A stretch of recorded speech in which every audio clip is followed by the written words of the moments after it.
Okay. That's exactly, I'm gonna be on calls the whole time. How are you? It's good seeing you again. Bill Monahan. Hello, everybody. Oh, perfect. Thank you. We're just testing the mics.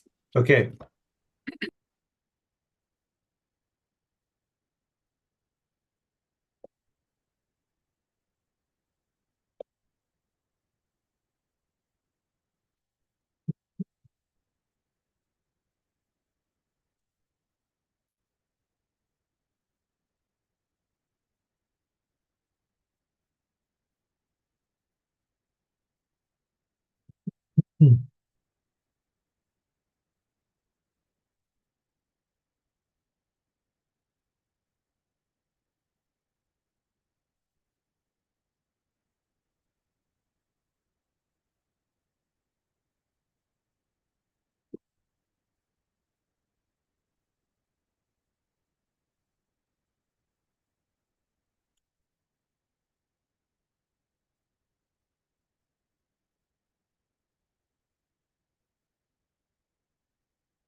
We're at the continuation of the budget committee orientation workshop is now in session.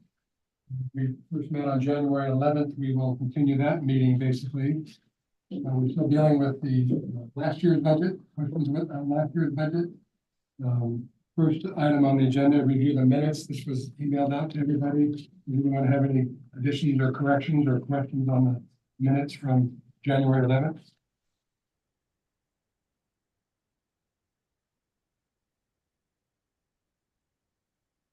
The question I had was, at the very end of the meeting, we talked about meeting on February, something else, February 15th. I guess I forget how we got to this date instead of the 15th. Is that in the minutes? Should it be in the minutes, or is that something that we did later as a practicality? It's on page 8 of the minutes. February 15th at 5 p.m. That was the motion. What's today though? 15th. Oh, Like, wait a second. Today was Valentine's Day. Sorry about that.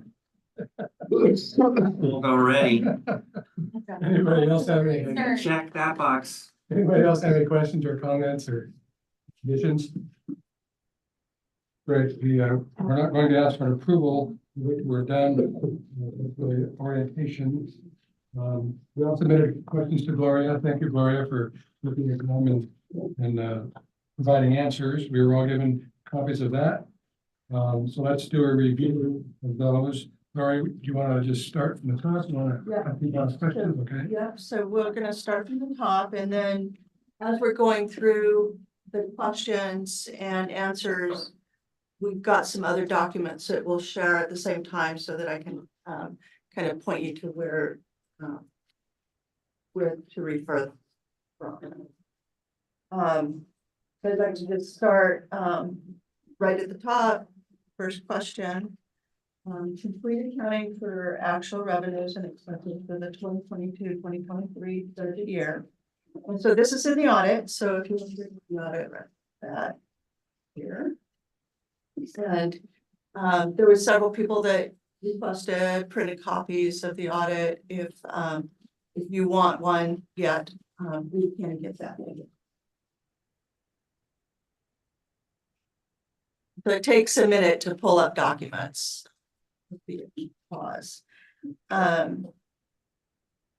So Jen, if you want to go to page 54.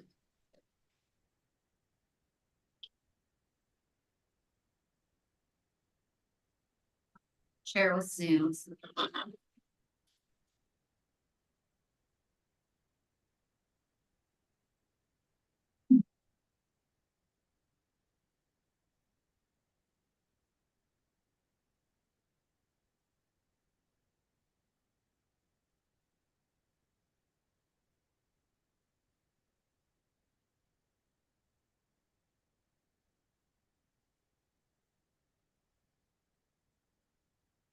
It's going to be page 54 of the document, not the electronic copy.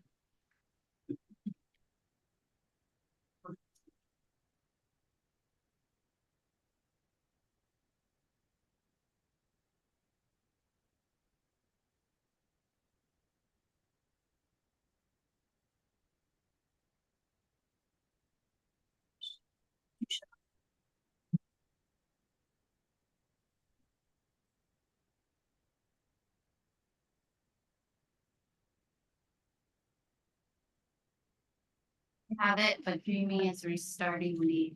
Okay.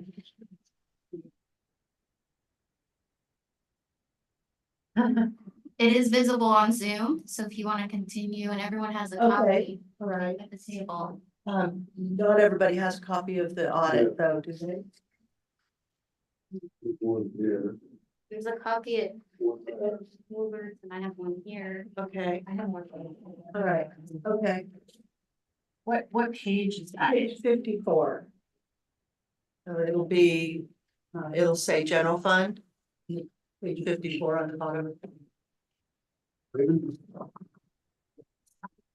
I have it up now. Oh, Sure.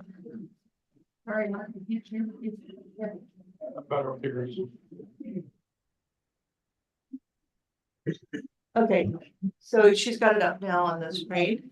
And if you look at the very bottom, the ending fund balance. So if you'll scroll up a little bit, Jen, and it shows the columns there. So we have the original budget, the final budget. And so the final budget is if there was a supplemental budget. And then the actual column is what actually occurred. And then there has the column with the variance. And so this is a complete financial statement, budget to actual, and that's audited. So this is the actual ending. And there is one of these pages for each of the funds. That you'll be able to find in the audit documents.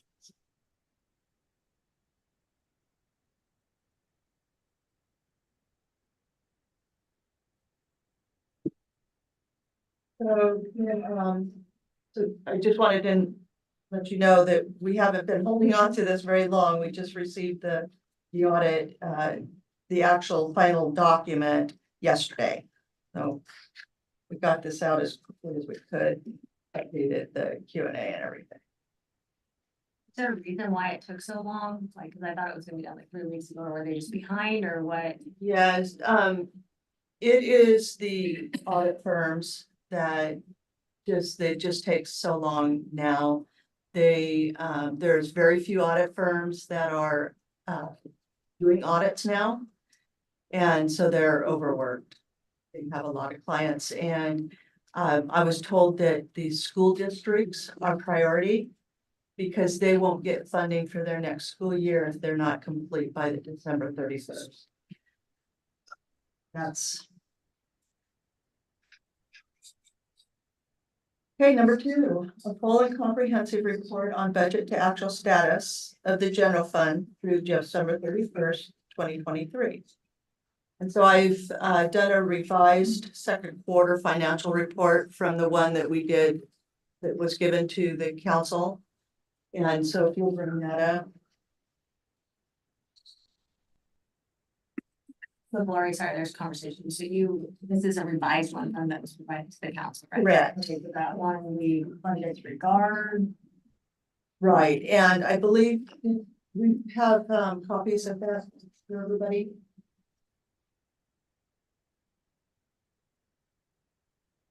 I don't think we do. So this one, so this has been revised. The only thing that has been revised on that, on these financial reports is the beginning fund balance.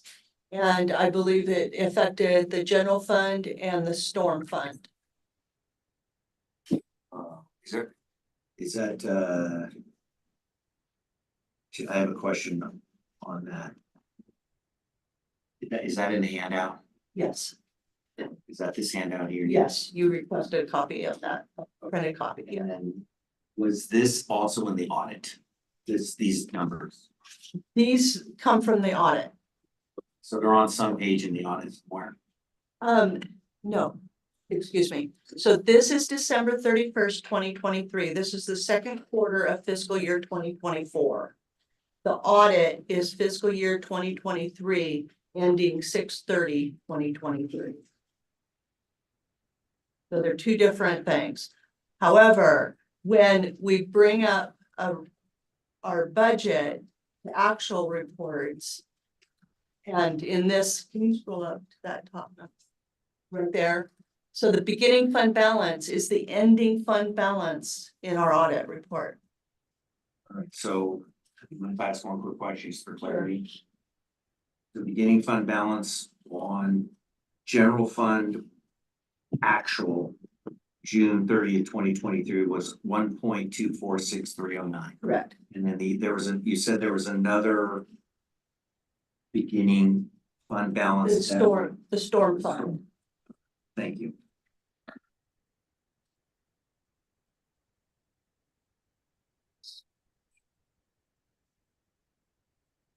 Want to tell Jenny where we're at? Sure. Yeah, that's your copy. Yeah.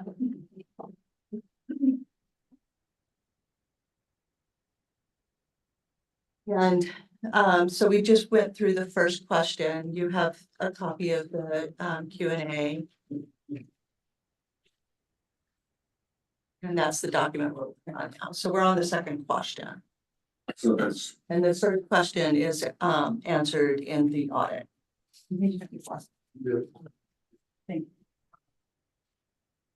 Okay. So what I wanted to say about on question 2 is the information's is in here. And then I wanted to say that the general fund was the most effective fund in the beginning audit and what our estimated beginning fund balance was. So, and this is because of a required entry that pulled unused ARPA funds from the grant revenue and posted to the balance sheet as unearned revenue. And I realize that that's a lot of accounting terms, but it takes it out of revenue, our profit and loss, basically, and puts it up on the balance sheet. And then this year for fiscal year 2024, we bring that back off the balance sheet and put it back in revenue. So it's unspent ARPA funds at 6/30/2023. Then those carry forward. They're not in the beginning fund balance because they're on the balance sheet as unspent revenue. And it comes in and goes in as revenue separate from the beginning fund balance for this year. what's the number on the unspent ARPA that? I don't have that in front of me. Do you believe that's somewhere in the audit if we search for it? Yes, it'll be in, see, you have.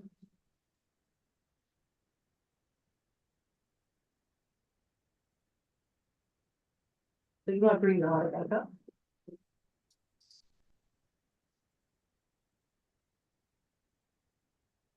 It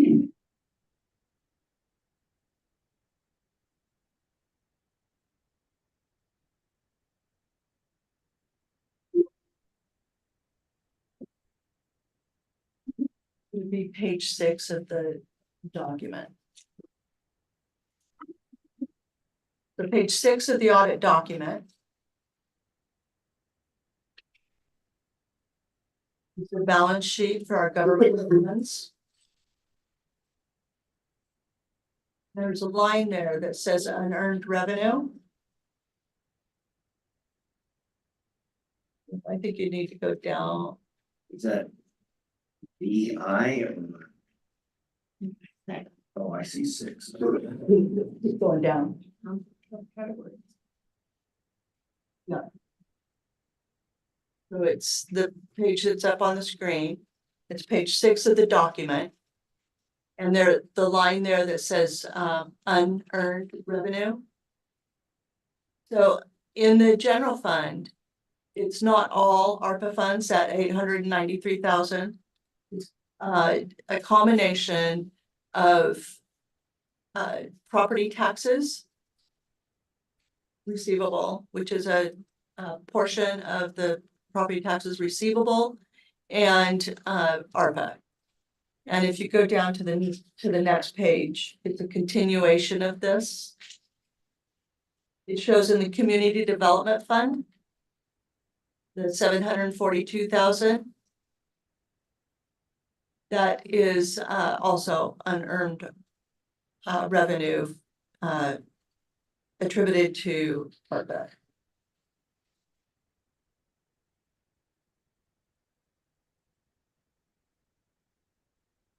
So so we've received the money, but it's accounted for in like a holding place. Okay, so we're gonna get into ARPA later in the Q&A, and we can kind of dive into that a little bit better. Thank you. Number 3, a report on the number of authorized positions by department and the number of vacant positions by department. So this was on page 29 of the budget document, the 2024 budget.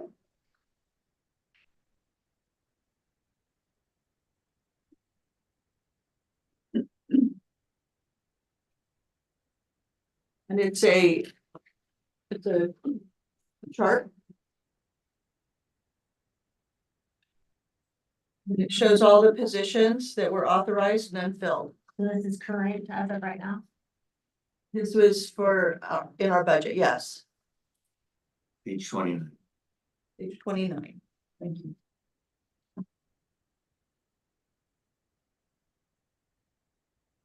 These are FTEs basically.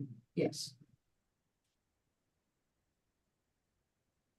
So the total being for 23-24, 84.6.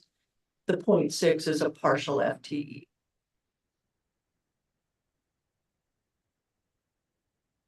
Okay, number 4. A complete explanation of why the first quarter report, the projected year and fund balance declined by 461,850. What is the current projection for year end June 30, 2024? And the answer is this information is contained in that second quarter report that we just looked at.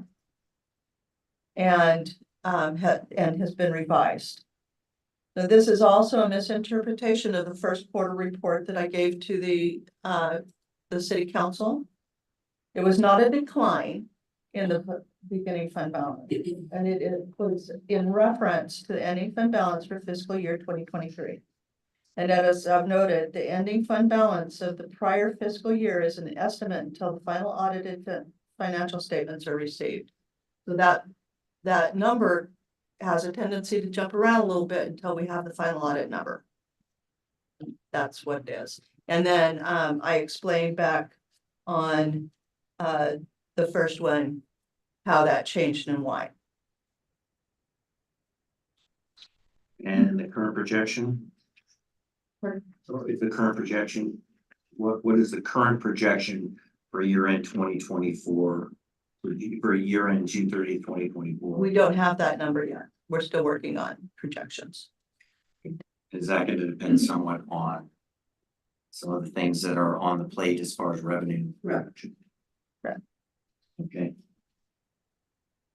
Number 5, as a new member of the committee, I would like some discussion as to why the council approved the fiscal year 2023-24 budget that violated financial policy 2.3. And so there is no steadfast rule that requires that there be no deviation from the reserve policy. Following the Q&A, I will have a brief presentation of the definition and use of reserves. So at the end, there's several questions in here regarding that. So I've got just a little brief presentation about reserves and ending fund balances. Number 6, what comprises the miscellaneous category of approximately $20 million? So that again is on page 26 of the budget document.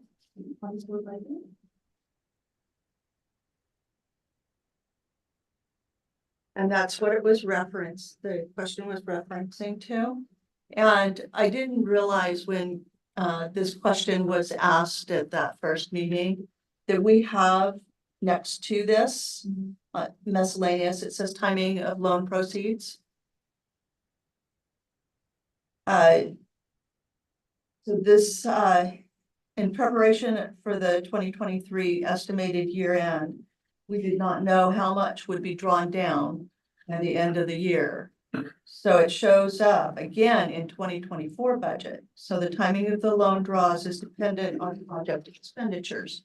We only could do an estimate, and in order to have the ability to appropriate, we had to show them in both years. For fiscal year 2023, the loan drawdown was $4,904,932. And this was for the riverfront project. So that was all that was expended in the adopted 22-23 budget there of $22 million. It's in the Q&A also. 4,900,000. No, right there.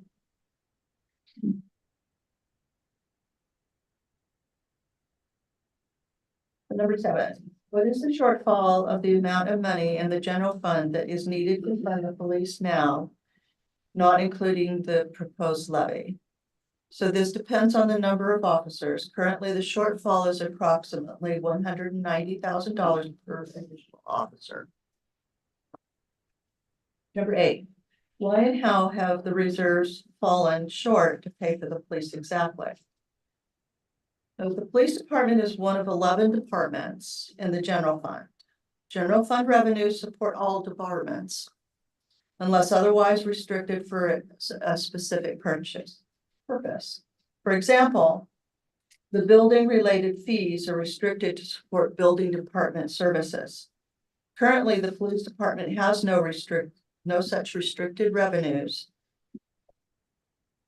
And the rules around the receipt of the current state sharing revenue, it requires the provision of police services, among other things.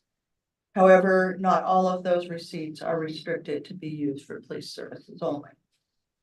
So it's notable to say that our property taxes, as they are right now, combined with state shared revenue, do not cover police services alone, not including all the other departments of the general fund. Where would we find the rules at? The what? The rules for the license? I'm not sure if they're on, it should be on the state website. Probably the Secretary of State.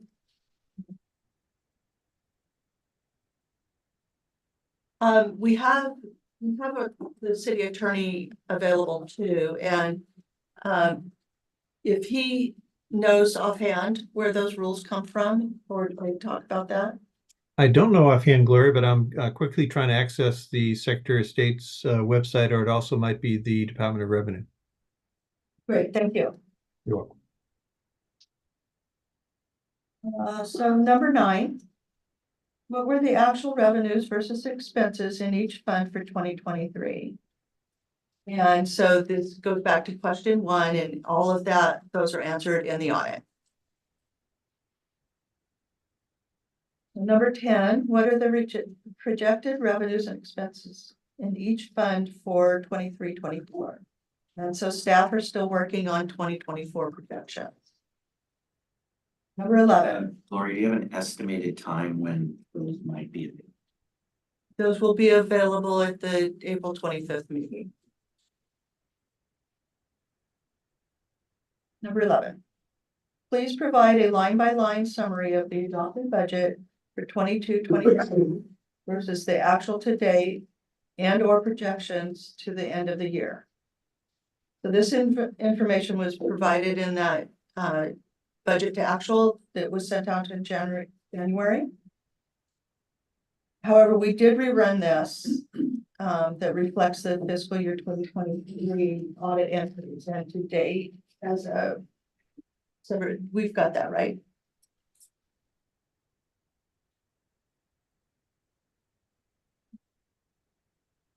And I think we can find that in that quarterly report. Not the report to council second. Yes, yeah.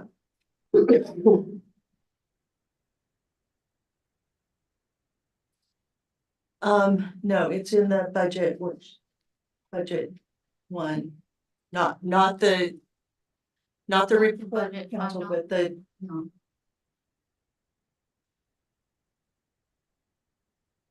There's a adopted budget final, there's reserves.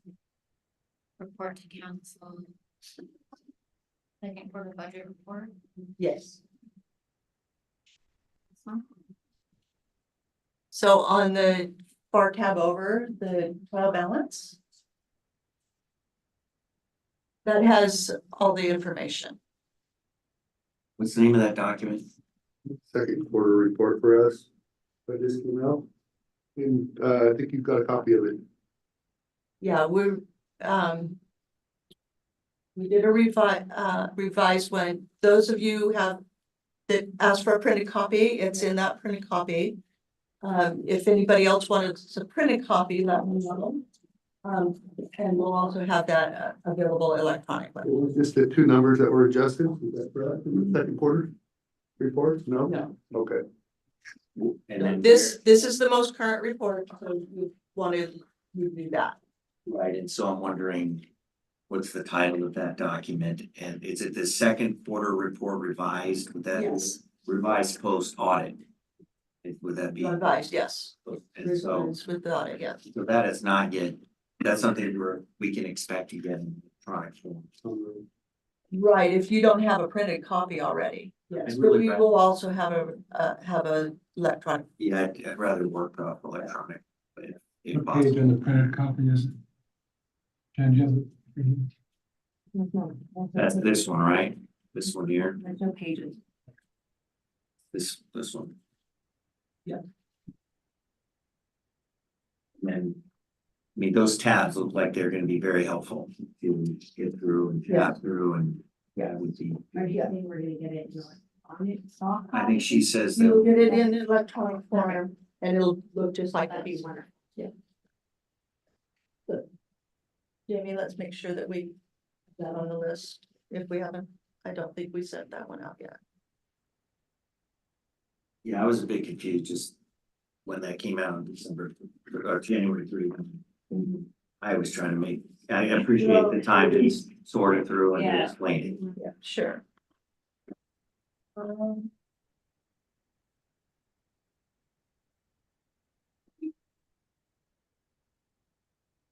Yeah. Oh, well, yeah, 13. No, 12. So identify the reserves remaining in all funds. So not all funds are required to have reserves. And as noted in my answer number 5, we'll talk about reserves and the terminology and everything at the end. Are you gonna go through which ones do not require? Sure, I can do that too.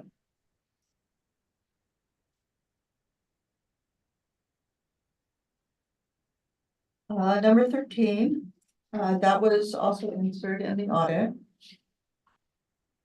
So if, we'll bring the audit back up and we can kind of show how it compares. You didn't send this out, right, ahead of time, these ones? Or did you? The Q&A? Yeah, No, okay. so like the page 54 again. We appreciate you getting to them, but. Yeah. And you said you were gonna tell them and you got to them, and I really appreciate it. I'm Thank you. surprised there's this many questions. There was a, Yeah, I'm surprised there's this many questions. fortunately, there's a lot of repeats so that we can kind of just Yeah, I go. was kind of redundant because I couldn't quite phrase it. So can you make that just a little bit bigger?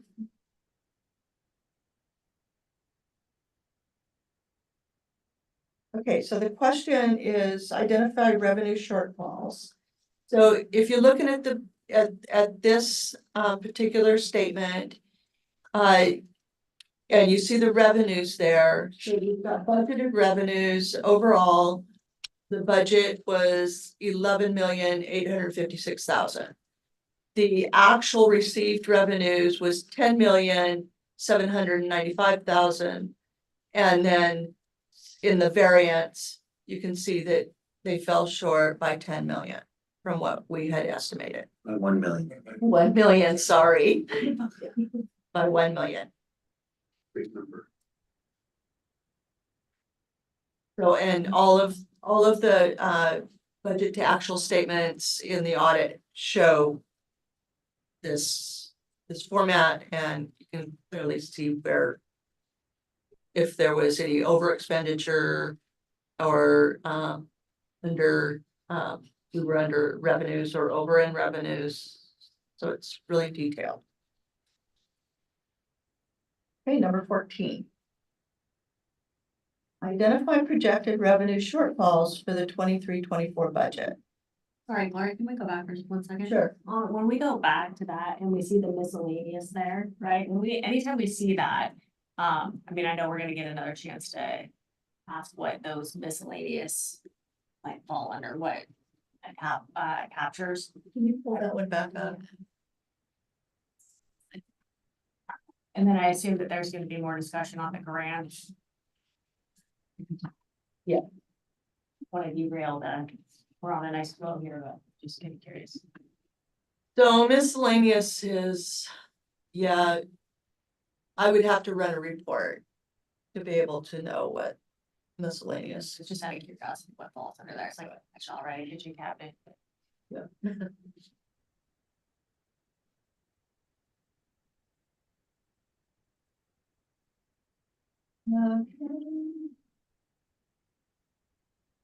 So. Identify projected shortfalls for number 14, I'm on that, number 14. For 2023-24. So we know our shortfalls so far are from the departure of Cascades. And they're estimated to be 73,000 in franchise fees to the general fund, 150,000 in lease revenue, and 110,000 property tax reimbursement to the community development fund, and 40,000 utility revenue in the water sewer storm funds, and another 288,000 to the sewer fund. That's just 2024. There's also an estimated decline in revenue because of overall economy. These are estimated to cause a shortfall in permits, licenses, and fees in the general fund. And so it's primarily development related. On that 150, did that have something to do with, we were talking about at the last meeting with. On page 82, where we see the 150, and John was talking about the fact that there's like a wash there we shouldn't be paying that anymore. This related to the 150 that you're referring to here, The so, lease revenue. yeah, Yeah, partly. you can explain that, because he was pretty he said that if I recall correctly, he said that that's a wash and that we shouldn't be affected by that. Right. So what that is per the agreement with Boise, as long as we're not making revenue from that property, then we do not do any revenue sharing with Boise. So it has to do But with. it's not a wash. It's not a wash. Right. It's It's 300, it's 300 Right. is what we originally get from that. Half of it goes to Boise, half of it comes to our So general. you just fund. look for two. Okay, Thank you for Yeah. clarifying. Yeah, yeah, it's definitely not a wash. okay. Well, that's good to know Yeah. because that's not what I have as notes. So number 15, according to Mr. Graves, last year's budget had inadequate recurring revenues to support recurring expenditures in the tune of 561,000. Do you agree with this analysis? And I would agree that recurring revenues are not keeping up with operating costs, which are the costs of general services. This is a resounding problem across the country. In Oregon, property tax legislation is crippling cities like City of St. Helens that have extremely low property tax rates. In no case, however, does property tax revenues cover police services. The greatest challenge in finding opportunities for revenue sources to cover the cost of all services that the community needs to be a thriving community where people want to live and visit. It is a problem everywhere, not just here. So what is the current state of recurring revenues versus recurring expenses in each fund? So as noted in number 14, lease revenue and community development fund is affected by the loss of Cascades in the amount of 260,000 for 2024 and 410,000 annually. So the sewer fund revenues will be down 288,000 in 2024 and 576,000 annually. Revenues from the public safety facility fees will be approximately 54,000 less than budgeted. This, I believe, is due to the slowdown in building and new development. When you're talking about just to back up, when you're talking about like what's going across Oregon, do you have any pulse at all on what, the average that they're experiencing on the decline? Are we region or as far as for a temperature check on that? I mean, Right. there's gotta be some type of benchmarks there. There are, and if you'd really like to get a good handle on statewide, there's economic reports that the state economists do. And I believe those are for public viewing, and they're very interesting. And I think that you'd probably get a lot of useful information from that. And then you'd have a really good idea of that benchmark. Yeah, have you looked at them? Like, have you looked? When I go to conferences, we get a update from an economist. Are we doing average? Or are we doing better or worse? In your opinion? Well, it's probably worse here, and that's primarily because of our loss of industry. And so if we can get industry back and businesses and get that kind of economic development going again, that's our way to recovery. Yeah, one of the questions on the DL is like, I kept looking right back and obviously I read a lot of information and seeing what the pulse was, like the trajectory, right? It seemed like it was concern. And then Cascades leaves, but then everything now is, I'm gonna say blame on Cascades, which it obviously has a monumental effect, but it's like, it doesn't just happen, right? So it's like, we've been trending this direction, which is just the the Right. catalyst to make our situation exponentially worse, but it's not the cause of our entire situation here. No, it's not. Perfect storm. Yes, it kind of is. Funding going away. There's several things to, and there's been the decline over a number of years now of industry. So Armstrong left, Boise, Cascades, But you couple that with, property taxes, having a low tax rate, the, price of doing business is just increasing post-COVID. And yes, They call us too. the ARPA funds are used up now. Yeah, the ARPA funds, those were a Band-Aid though, really. They were a right? So we Band-Aid. shouldn't, I mean, that's hard to blame our situation on ARPA funds too, when that should be a cherry on the top, right? As far as Right. during a pandemic, but it shouldn't be the vitality of this entire city, so. Okay, I just want to make sure that I had a logical thought process on this. But I think I would agree with what Mr. Gray's analysis is, and, you know, that we can't keep up at this rate of inflation and they deserve it, races and everything else, is outgrowing, what we bring in. Tremendously. The cost of service, providing services That's the big one. is, more expensive than the revenue sources that we have, recurring revenues. You know, if there's any movement afoot to try and reform kind of talked about this last time, it's a little bit off topic, but to reform the property tax code, because like I said before, we've got like California, we had this thing called Proposition 13. Right. Like Proposition 13. Yeah. To the 10th power. It's horrible. It's designed to continue to strangle our government revenue sources are like 1991. Those are all driven though and approved by voters. Right. So, They just have hearings, you know, the 13th to talk about this because, like we're saying, this is a state. Like even Hillsborough has problems because they don't get enough out of their industry to fund their services, so that they are slow. Well, I think we're getting a lot of pressure, housing, we have to have housing, but housing, we need infrastructure to create housing, so it has to be growth all around. It can't just be, we're gonna build a bunch of houses and then we don't have enough schools, and we don't have enough medical clinics, we don't have enough grocery stores. Our roads are terrible and In the industry, it costs us more to serve a household. It costs us to serve a household versus what we get from that household. Industry is where the pendulum swings, in favor of the city's budget. And take some burden off of it. yeah. I don't think that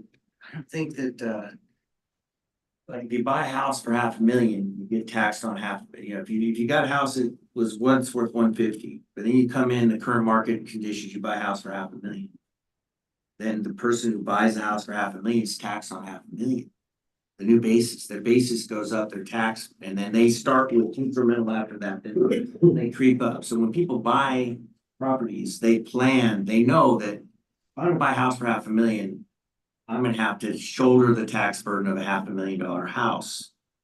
And so I think that's a fair way to do things because people budget for the taxes, they budget, and that way more money goes to the local government. I would agree with you on that. Yeah. It's not the way it works. The No. assessed value is always 100 to maybe 150 less than what you're saying, and then. So you get that locked in, and then the county can only increase that 3% per year. And your biggest taxing districts would be the school district, then you got the fire, everybody's getting a little tiny piece of that 3%. Yeah, inflation is growing and we're giving 6%, 5 to 6% raises.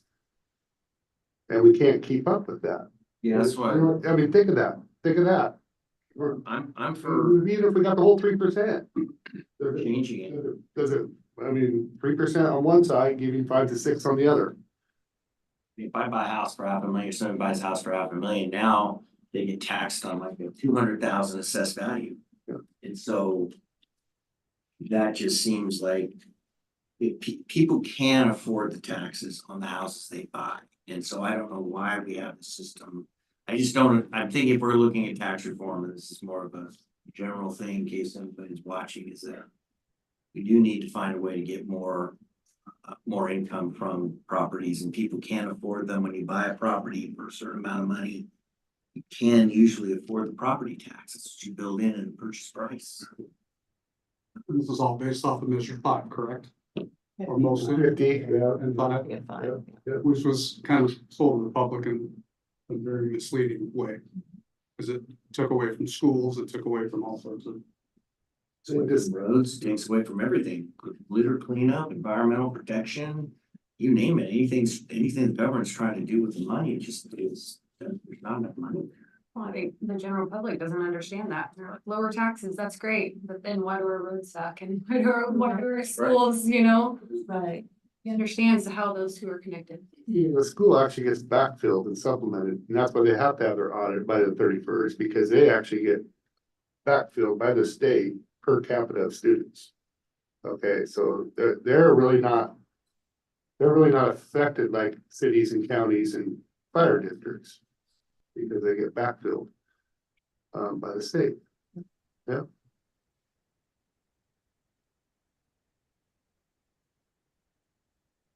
So. I believe we're on 16. Excuse me, Gloria, can I go, can I just comment on question 8? You had asked me to research. Yes, please. I want to make sure I get it right. This was on question number 8 that referred to how police revenues are generated from general fund dollars and also from state shared revenues. And I believe the question was where the legal authority was for state shared revenues. Perhaps that was the question. So ORS 221.760 is where you'll find the reference to revenue sharing to cities, the conditions, the distribution and the apportionment of funds. And within that is, I believe you stated, in order for a city to receive state shared revenues, it must pass a resolution during the budget process that certifies that it provides at least 4 of the specific services, one of which is police. So as long as the city is able to certify that it provides those services, it gets to share in the state shared revenues. And I also found when I was looking online, and this is at the Department of Revenue website, that's where the information is about local government budgeting. There's also a document online that I copied. I could send it to you if people wanted it. And it's the 2023 League of Oregon Cities State Shared Revenue Fund report. And it doesn't really make reference to the statutes, but it points out the type of revenues that are collected by the state, which are then distributed to cities throughout the state. For instance, a marijuana tax, liquor tax, other related resources. So that's the Yes. background information. I'm not sure if I answered the specific question, though. Can you repeat the ORS again? I didn't get that. Can you repeat the ORS? I certainly can. It's 221.760. Great, thank you. Yes, I have a copy of that LOC report too, that I will give to the committee so that they can read through that. Yes, that'd be great, because that does list the types of services that a city has to certify in order to share in those resources. Thank you, Bill. Thank you, Bill. You're welcome.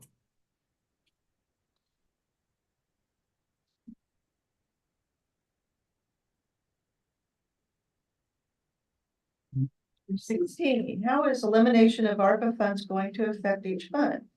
When exactly is this going to happen? The ARPA funds will be mostly used up in fiscal year 2024. Most of the accounting of the ARPA funds are in the general fund and the community development fund. Any programs that are supported by ARPA funds will no longer be continued unless other grant funding is secured. In the general fund, there are several positions that are supported with ARPA funds. No definitive decisions have been made in regards to positions. And we've also got available, if you want to see it, our ARPA spreadsheet. We can either view it now or we can just send it to you. Can we view it now? Sure, yeah. And can we get it electronically or something too? Yes, I can. Were the ARPA funds, I know probably some were meant for staffing, but were most of them, was there a designation or criterion that was set forth, using it for staffing since it's not a recurring revenue source? No, I don't believe it was mandatory that we did that. It was or was not? Was not. Yeah, So we hired people temporarily. Could those funds have been used for anything else? yes. Right. And I believe the hope was that once we got through the recovery from COVID, the pandemic and economic recovery, that there would be sufficient resources to maintain those positions. How many are we, well, I guess we'll get into how many we're looking at positions. So this tab, original grant plan, shows everything that was intended, or basically the ARPA budget. And how we were allocating for each.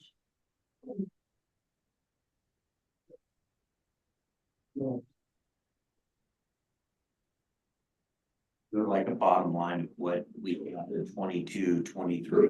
Can you scroll down, yeah. 925,000, 22, 23, and then is that projected all year, this year, 615? And then next year, gonna go to nothing?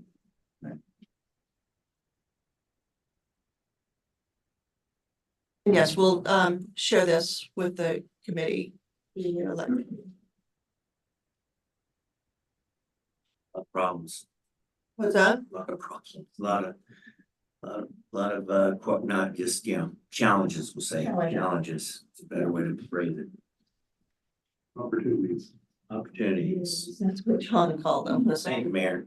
You're doing a great job driving back.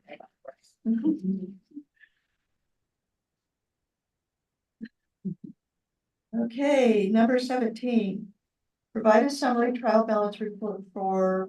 Yeah, that was supposed to be, yeah, you're correct. It was supposed to be your assumption was correct on my request. Okay, great. So assuming the question was for 2024, due to the scheduling of and preparation of for this meeting, the development of the 2025 budget, limited staff and other priority items, this will not be completed in time for this meeting. You know, we'll have it estimated at all. I don't, because it's right now it's lower priority. Just because we've got to get the budget. Do you think it will be done before that? Yes. Okay. I typically have those done by the 15th of the following month. But just because of other things going on. Kind of dropped down. Do I need to remind you, or are you gonna put that on an action item? To send that out? No, you don't need to remind me. Yeah. We'll send it out.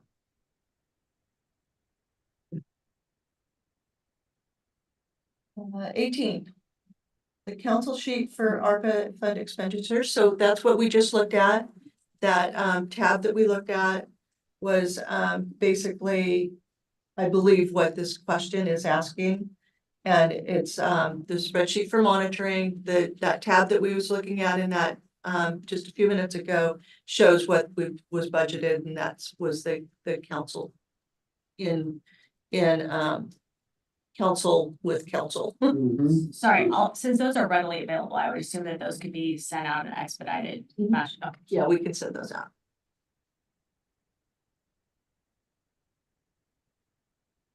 Um, 19, who in the city is not paying the utility fee?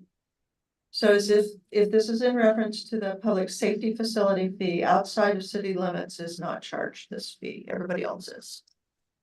And how much is the public service fee? So there's not a public service fee. It's the public safety facility fee, and it's $10 a month. And the fee is charged to each EDU. For example, a duplex is charged $20, which is $10 for each unit.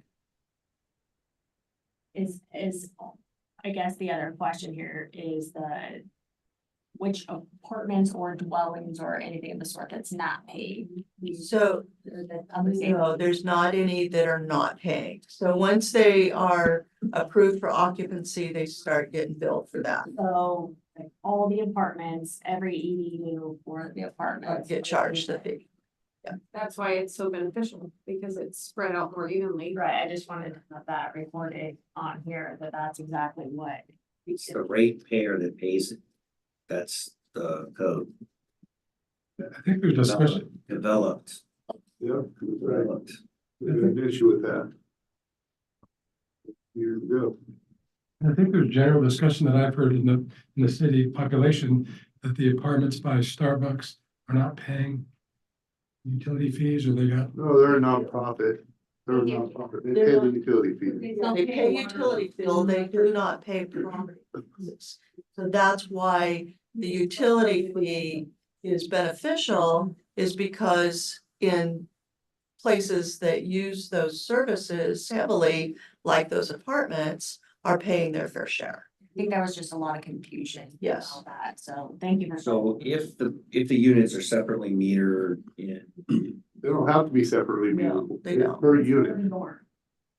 per unit, It could be 5 meters run, or 1 meter around the whole place, and they're gonna get billed if there's 239 apartments, they're gonna get billed $2,390 a month for. that's your understanding? Yes, that's the way it's built. The way it was designed at the beginning. If it was, If it were to be raised, yeah. Yeah. So number 21. Summary of all department revenue. Not sure of this question, but I believe number 8 answers it, and it's in the 2024 budget document, and then also see page 34 of that document.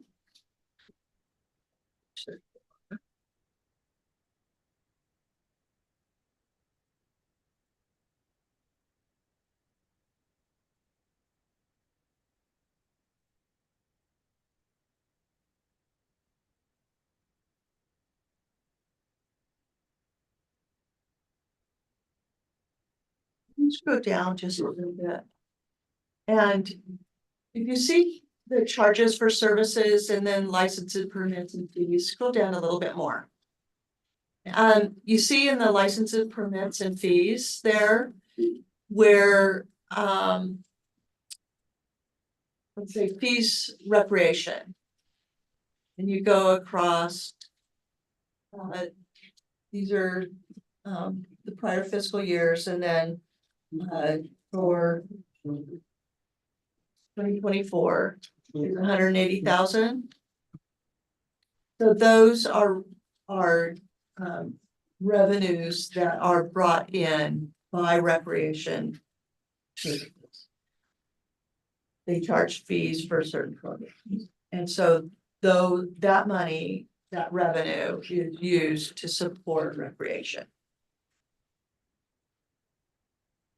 Other just general revenue, like property taxes, aren't dedicated to any one particular department or service. Since we're on this page, I have it. Sure.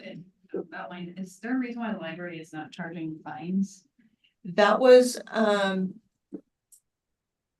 was kind of a statewide thing that occurred during the pandemic, that there's no longer fines charged on library books. It was based on, you want to help with this question? Sure. It's a national, actually, national effort, and it's our, part of our principle to serve people as equitably as we can. Often people that develop fines, that accumulate fines because your items are come in late, are folks that don't have the means to pay those fines. And ultimately then they don't come back to the library, they don't have the benefit of the services. So it's part of our principle, and it's also a national, in fact, international trend that we're following. On that, my children lost a DVD in the middle of the boom, and they actually paid for it. Where does that? That's different. Those fees go back into our funds so that we can replace that item. So any money that comes to us as a loss or damage fine, or excuse me, fee, does come back to the library, so we can replace those items. But if it was late, you'd have been safe. Yeah. Lost it. Thank you, Suzanne. Okay, number 22. I'm not sure what this question was meant to be. So number 23. What are you looking to cut this year to help for forecasting next year? Revenue generating or cost cutting? So we have no definitive decisions yet made. We're still working on the 2025 in order to inform us about what we're gonna do year end. What is the upcoming utility fee increases for sewer project? And I believe we have the rate tables, utility rates tables that were prepared and recommended by Steve Donovan of Donovan Enterprises.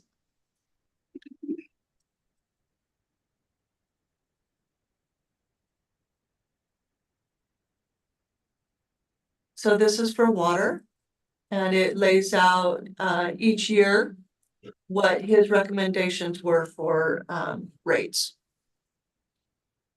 And so this one is water. If you scroll down, there's sewer and storm. There is an increased rate, right?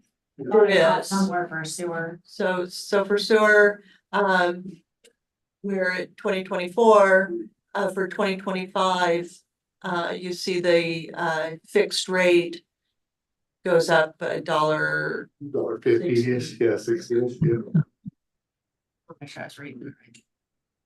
And every one of those went up a little bit, water, sewer, storm, So citizens can expect our bill to go up for the sewer project as well. Yes. well, that's kind of factored in. No, that was factored into his report. It might adjust very slightly, but no, that was brought to the council last year and adopted to project to backfill the projects that we have to do. Right. And we have But it is going to increase. just what that, yes. I But know you it's said what it- I was reading. Yeah. So that particular question, I get answered further on down here a little bit. So it'll be a little bit more detail on that particular question.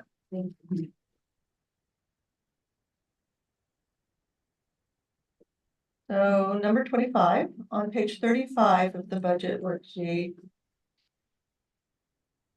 You provided on January 30, through January 31st, there is a negative $5,000 for tourism. Where is the money coming from to cover this?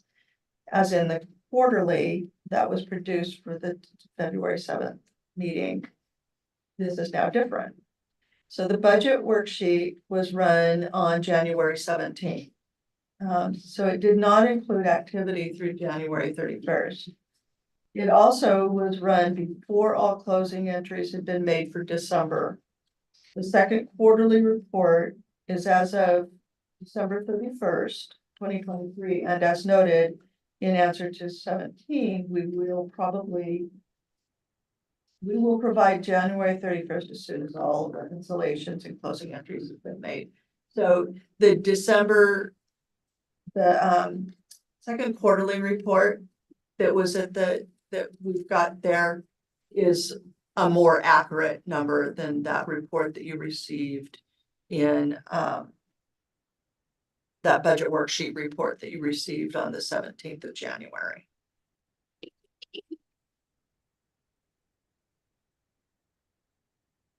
That report on the 17th of January, that budget worksheet, it compared, years. And it was just a shot in time. And we hadn't done many of our closing entries for December 31st. And it also included some activity between December 31st and January 17th from when it was ran. So it muddies up that picture. So if it had been run at as of December 31st, it would have been a more accurate report for you.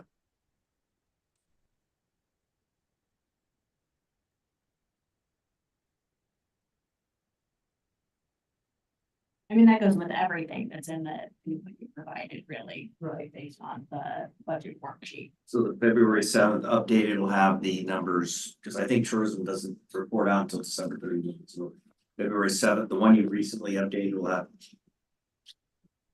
The tourism numbers. December, that is as of December 31st. So when we complete January and run that report, yes, it should have a more it will contain all the reconciliation for tourism. But because there has been activity based on the events, so it'll be that negative should be cleared out.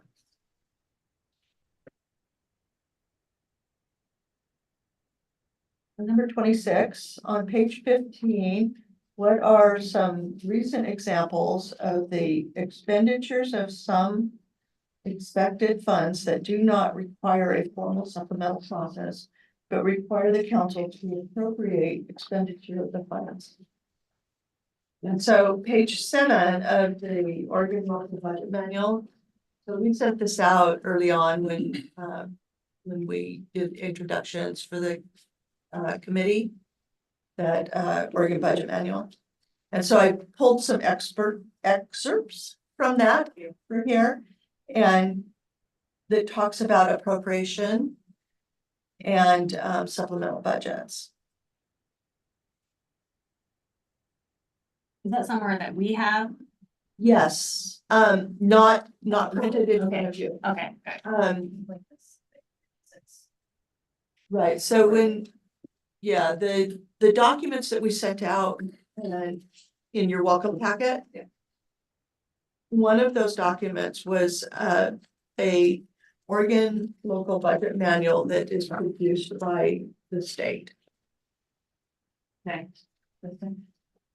Yes. Got it. Okay. And so it has a lot of information about how appropriations are done and then supplemental budget. I know it wasn't on question, so I appreciate you taking the. Yeah, sure. time to Understand that, please. We'll go read that. Number 27, page 25, what is captured? Okay, so we answered this one. That's at $22 million. And it's the loan proceeds and timing of those. 28. Total fees that are included on the water bill. So there's usage and fixed fee for water and sewer, a flat fee for storm, and then the public safety facility fee. 29. What special projects are being funded with the current fees? Not the public safety fee. So no special projects are currently being funded through fees on the utility bill, other than the public safety facility fee. Water, sewer, and storm fees are set in their rates and are set to ensure adequate revenue to pay operating costs, capital improvement, and debt service of the system. That's why we have people like Steve Donovan do those, because he looks at our capital improvement master plans and then our current rates and our operating costs and does a forecast of how all of those will provide and what is needed to provide everything that we need. And I went back and looked at like the PowerPoints that he did. He does a really perfect. Yes, all on yeah, he does. explaining it. Yeah, he does a great job on that. Okay, so this is none of the special projects. So anything to deal with this, the storm, and the sewer, that all comes, not the special projects. Right, okay, yeah. Number 30, how much has the public safety fee generated since it's been? And it's originated to date, as of February 6, 2024, $718,132. 31, how many EDUs will be housing units?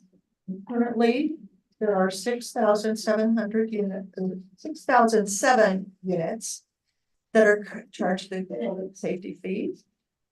And this changes with the completion of a new dwelling. So as soon as there's occupancy given to a dwelling, then they start getting charged the fee. So number 32, I'd really like to be able to pull out useful information from those loan documents rather than just the legal documents themselves.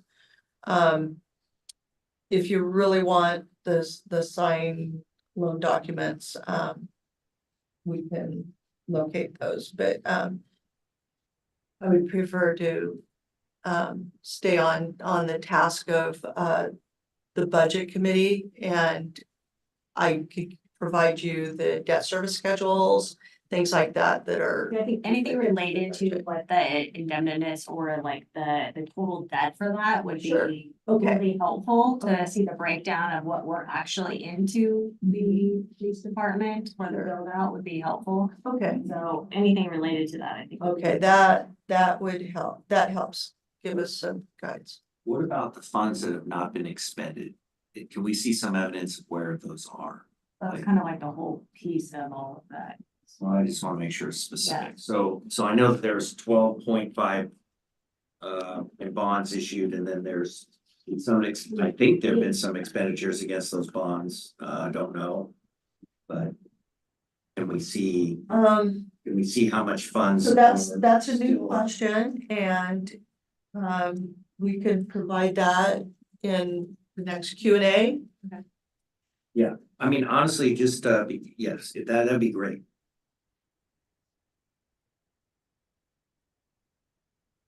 So number 33, details of the current recreation grant. Shauna from Recreation, she provided the answer for this, and it details what that grant was about.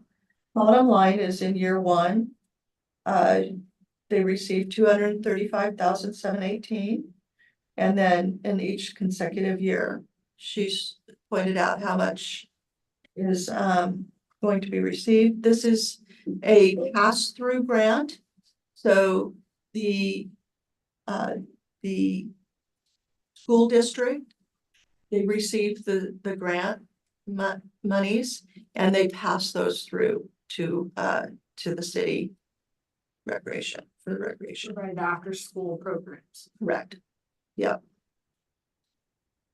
It looked like when I was going through that like recreation is fully funded itself and self-sustaining on the grants that have. It is. Okay, I just wanted to make sure I'm reading it correctly, so. Yes, between, Why those grants were so pivotal. right, between grants and program fees that are generated from their programs, they are self-sustaining. All the emails for that. We get some feedback from Shauna on how many children are using the program as well. I think she does She gives us she gives a report Yeah. to the council. We gave the Health Coalition a report this morning that I listened to. Doesn't that also show up in the recreation income that we already looked at? Yes, So, I mean, that, yes, it'll show up in fees in the reports, the budget reports, yes. I know they're at Lewis and Clark, they're at Columbia City and Brian. Yeah, she actually did give us a little bit of report. It's not, that there's more schools being incorporated. If you guys have an idea, except you're, she's told you, just don't know. I mean, I'm guessing, I think it's for around about 70 kids right now, I think. What I heard, we're close. She'd be happy to come present to the full program. Yes, and on the April 25th meeting, you'll have opportunity to talk to all of the department heads, and they'll be presenting and giving the particulars on their portions of the budget. So that'll be a good opportunity to ask those questions too. 34, list of outstanding payouts for the retiring police. You had that before. So there's not a list. And how many officers? We hear that 2 to 4 retiring in the next year with no definitive dates or specific officers consistently identified. With this limited information, we estimate 180,000 combined for the 2 highest paid potentially retiring. So the next part of that question was, I believe I heard 250K where is allocated in the budget. So for 2024, there's no allocation.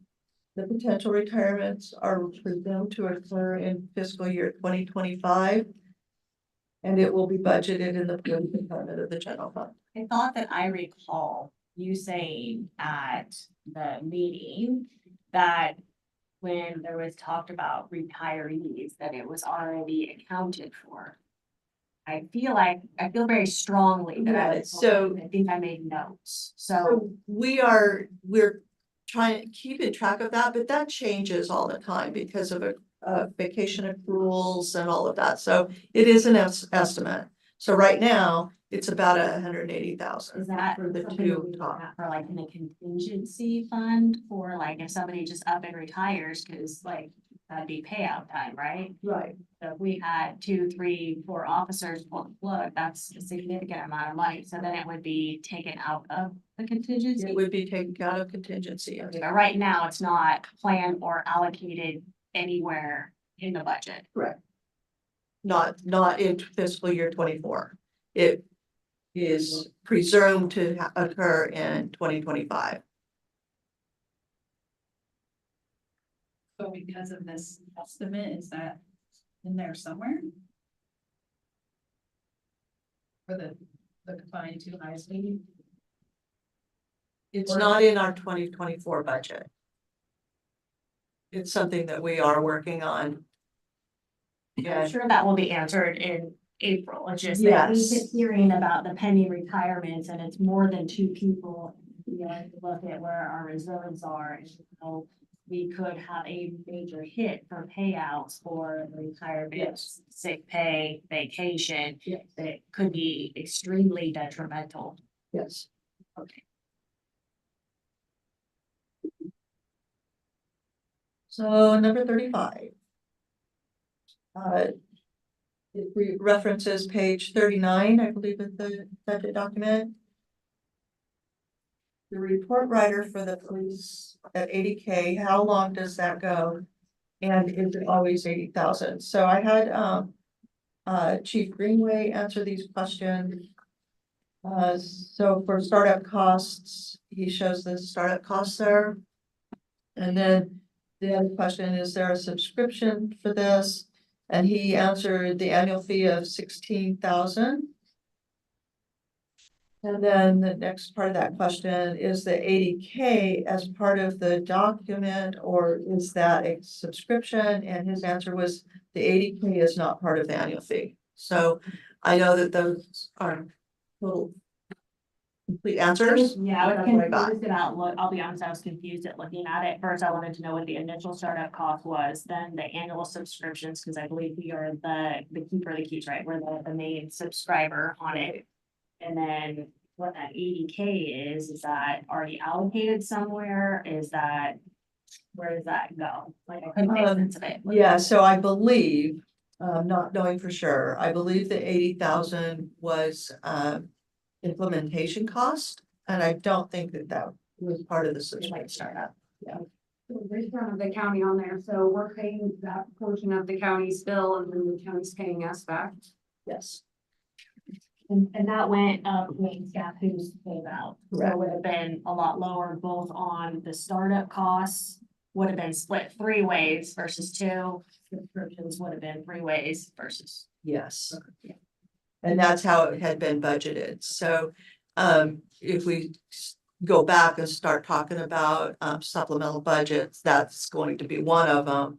Or either a supplemental budget or a budget adjustment, depending on how much in total it ends up being. Yes, it'll show up there. 36, page 49, what is the 70K Sorry, transfer. Lori, just really quick. Sure. That startup cost, that's already, is that, I mean, I just gotta be clear, because I had a lot of numbers here. That already, we've already paid for that, or that's coming up this year? We already paid, Fiscal year 2024, yes, we have paid for that. okay, and then are we paying subscription this year on top of that, the startup cost? That I don't know. Sorry. So I, Generally speaking, annual fees are subsequent to the implementation. Okay. So my guess would be that it'll start next year, but I don't know for sure. But when the chief comes in during the April meeting, we can ask this.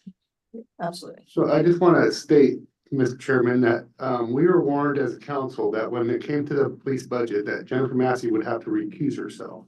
And I'm feeling uncomfortable because I don't think she has verbally been warned, but we as a council were by our attorney, Bill Monahan, that because your husband works for us, that you would be getting financial gain. It's interesting. So- I also heard from, So, also I conversation just with Monahan wanna- said that there was not a conflict of interest. There I want to hear what the mayor has to say, please. conflict of interest.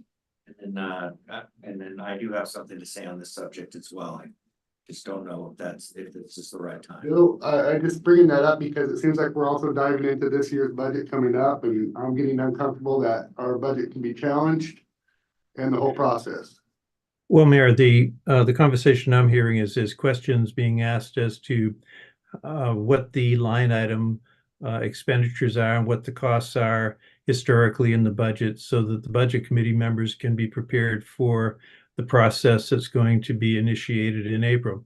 I remember that Ms. Massey, when she was an applicant for the budget committee, I was asked whether or not there were situations where she might be placed in a position of having a conflict of interest to declare. That would be at the time that there are discussions about actual budgets that relate to the department that could affect her spouse.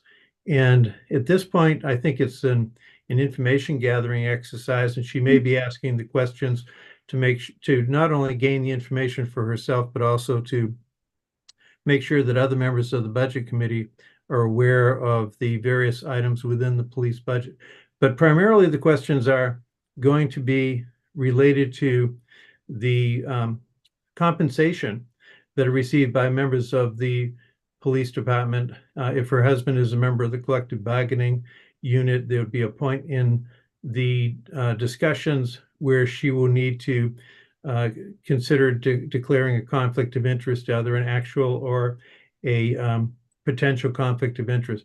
But I think at this point in time, you're not placing the budget process in any jeopardy.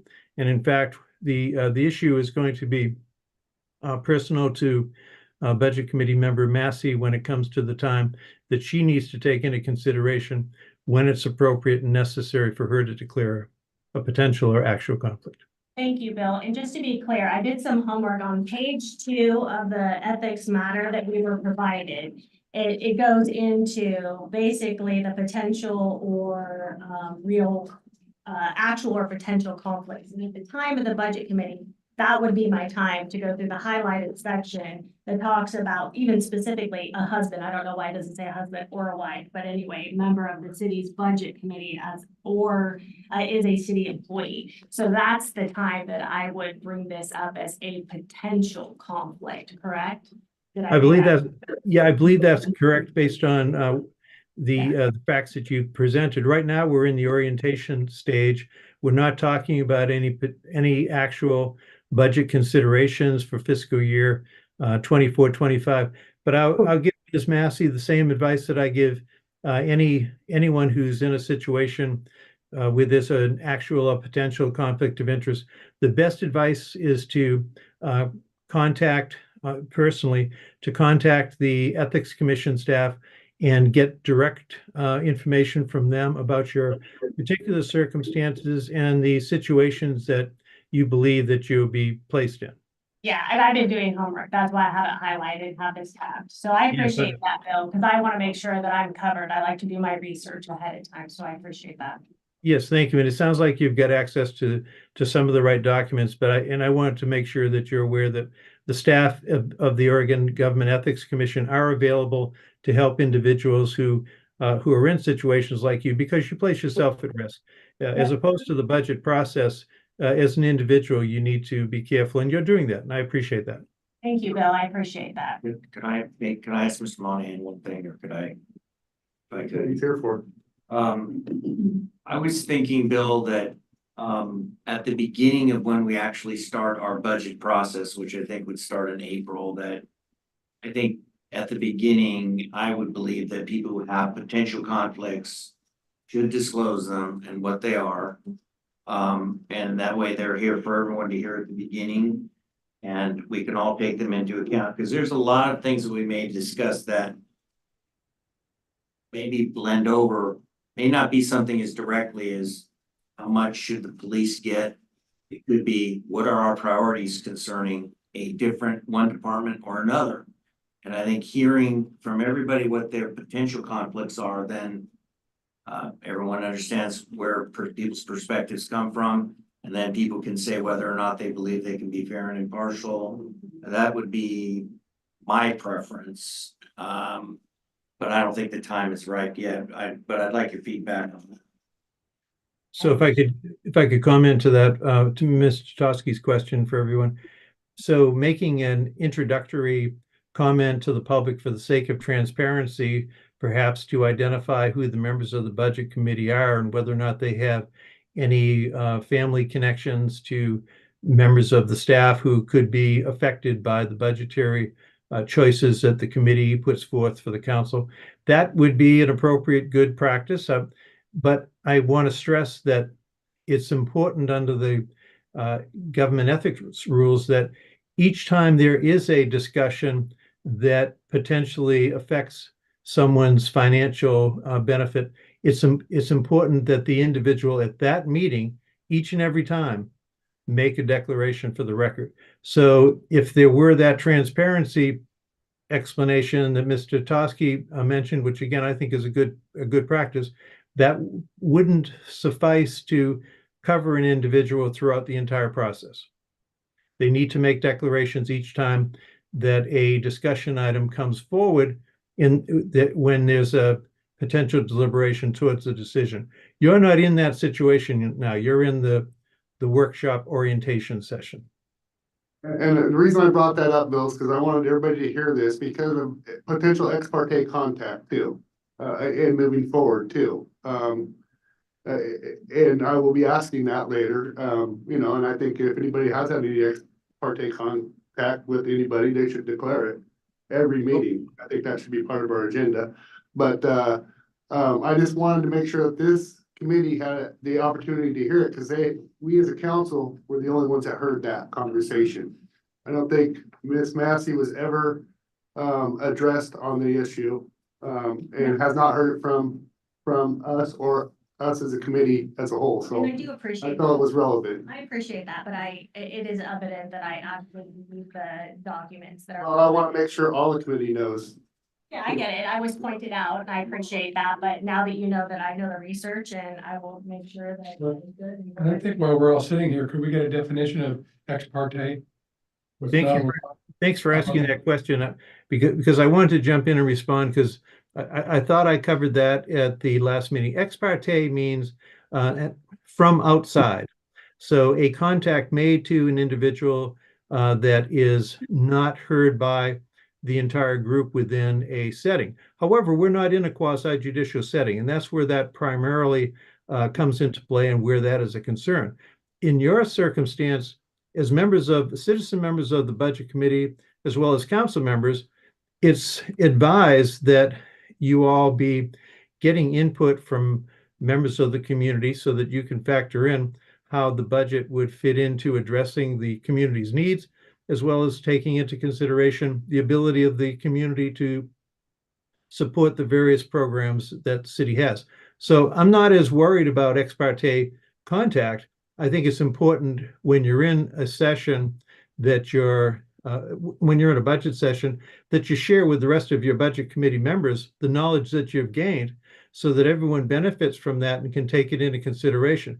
But you're not under the same obligations as a member of the planning commission or the city council would be in when they're deliberating on a quasi judicial land use matter. So it's not as great of a concern. I think what the mayor is looking for is he would like to hear you, I'm interpreting, I think he'd like to hear each person who has information to share that they're taking into consideration for how they might vote, that they share that with everyone else, so you all benefit from the same knowledge base.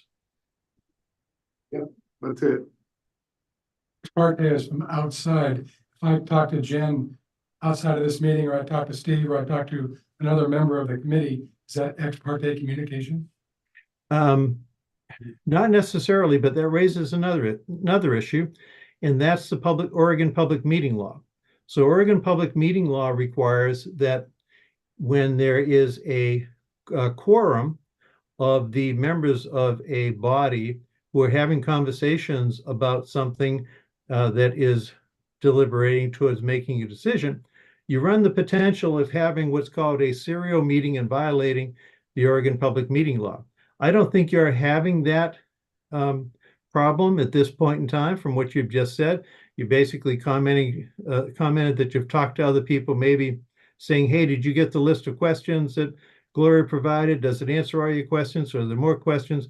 That's okay. You're not deliberating towards a decision yet. But once you get beyond this point towards the April 5th meeting and the information you received before the April 5th meeting, I'd caution you not to be talking to other members of your group that could lead to a serial meeting. Now, here's how serial meetings work. And I'm going to give you the most conservative read because that's what the League of Oregon Cities is telling us we need to be concerned about. If member 1 speaks to member 2 and says, here's how I think I want to go on this and what my recommendation is going to be. And then person number 2 talks to person number 3 and says, I was talking to person number 1 and we both agree this is what we should do. And you can see where this is going. When you get past 5 in the budget committee group, then that could constitute a serial meeting and that could be a public meeting violation. You don't want that to happen because you don't want to have allegations that decisions are being made outside of the public's view. The purpose of the Oregon Public Meetings Law is to allow the public to see the process take place, have an opportunity to give input, and rely on you all to make a proper decision within their view. Thanks for asking the question. Great, thanks. And Basically, if we follow this booklet, we're all okay. to clarify, Bill, from last meeting, I listened to the tape before coming here, but we shouldn't be talking about planning for next year's budget. That's what we shouldn't be talking about. We can talk about the past and analysis, but we shouldn't be talking about what we're going to be doing. for Yeah, if I may, 2025 budget. Yeah, if I may, the orientation is to provide you with the foundation information so that you're all up to speed on what the Oregon budget law is, information about where the city's been financially in the past, what information the city has now, so that you can see what trends there are, so that when the budget is brought forward to you in a proposed state, you're able to apply that knowledge and start to make some decisions. So yeah, I think you've got it right. Thank you, Bill. You're welcome. Okay, I believe we were on 36. And page 49 of the budget document is referenced here. What is this 70,000 transfer for from Community Development Fund to the Tourism Fund? And so that is used for economic development for tourism related purposes. No specific program or activity is identified. However, economic development activities in general are closely tied to tourism. 37. I would like to see the following journal entry and receipt and actual invoice details. So I went through each of those entries and just did an explanation of what those were. if you still want the actual, a copy of the actual documents, let us know.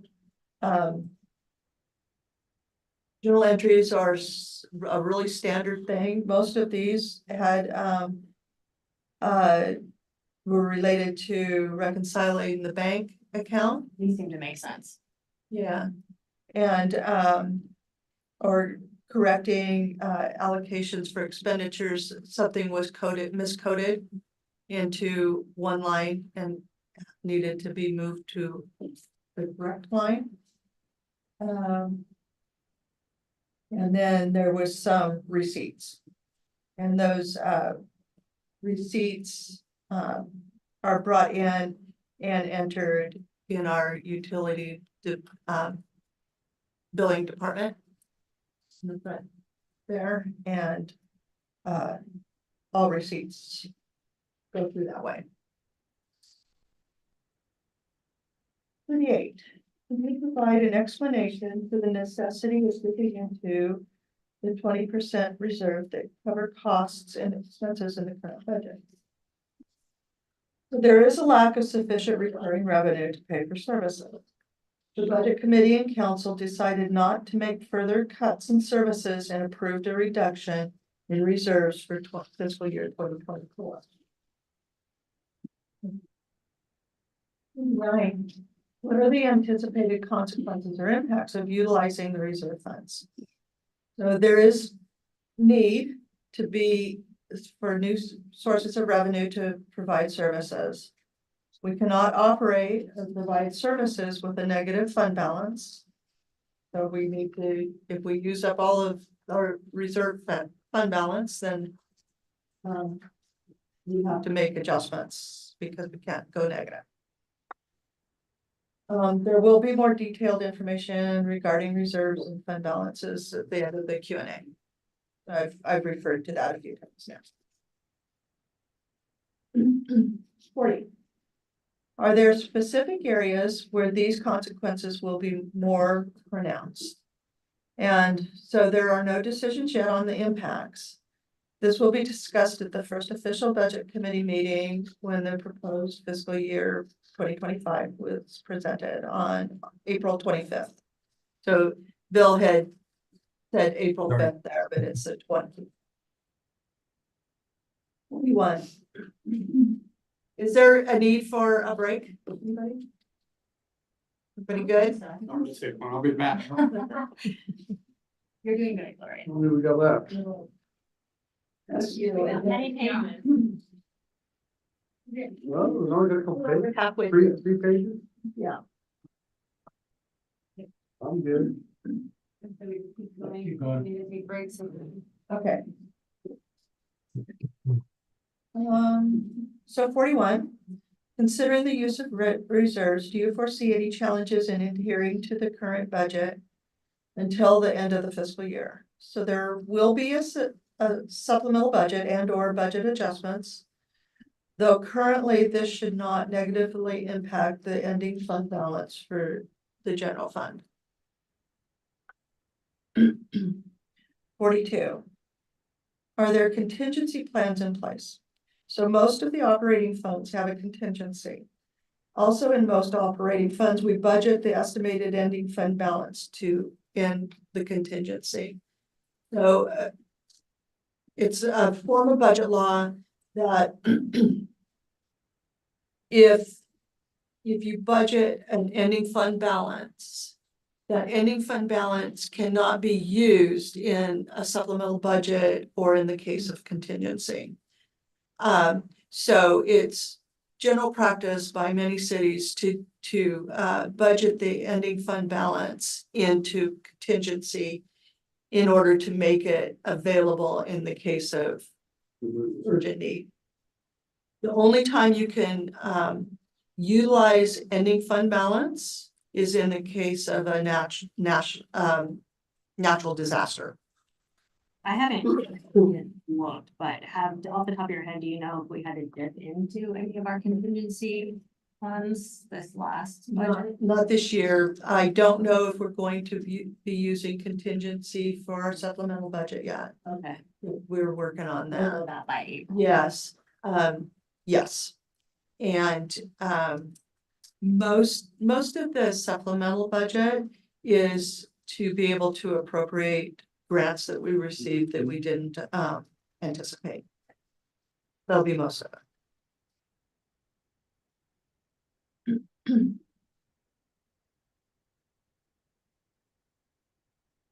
43.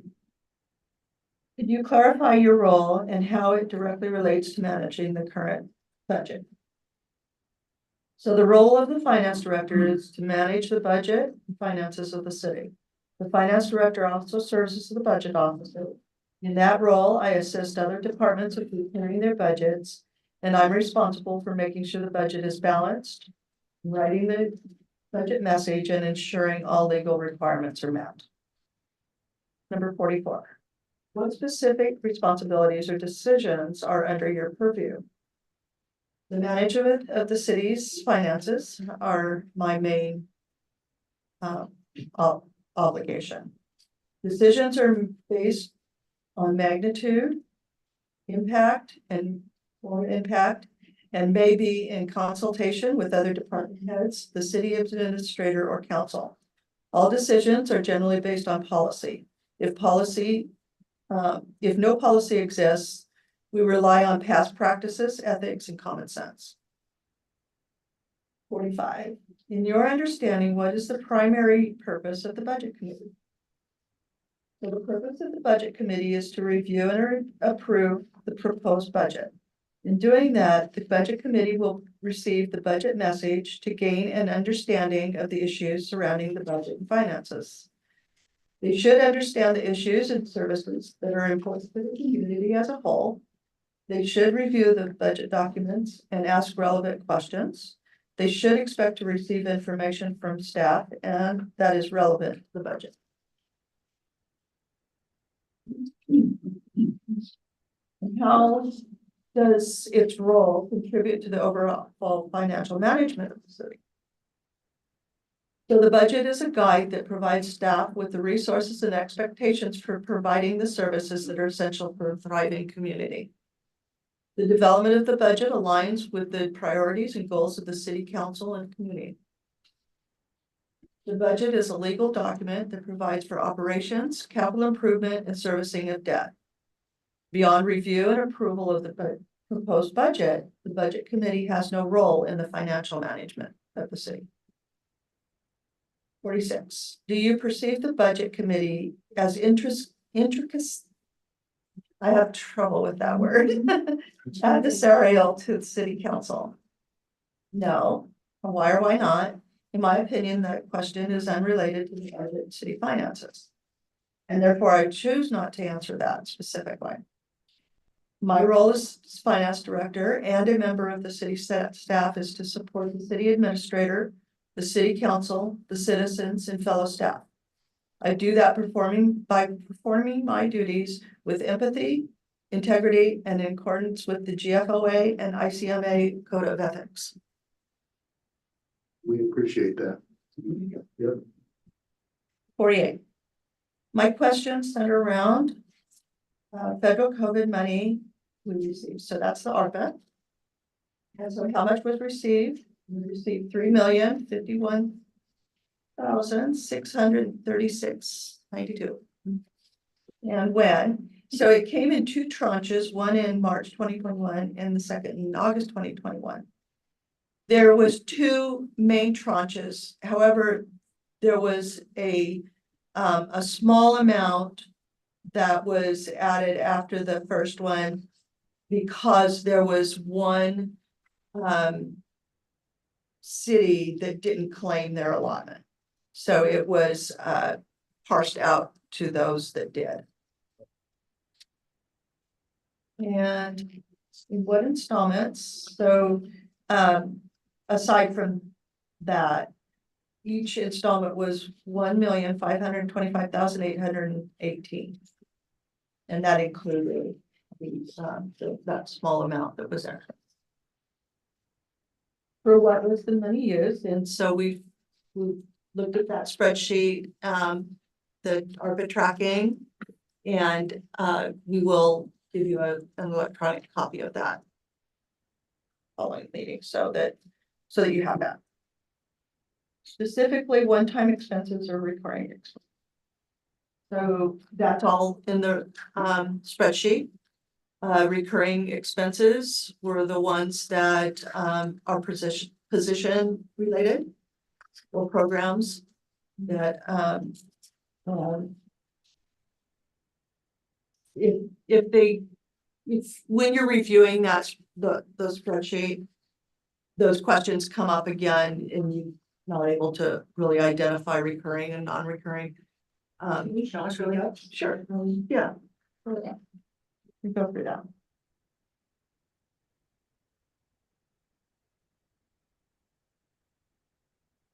So we'll start at the top. The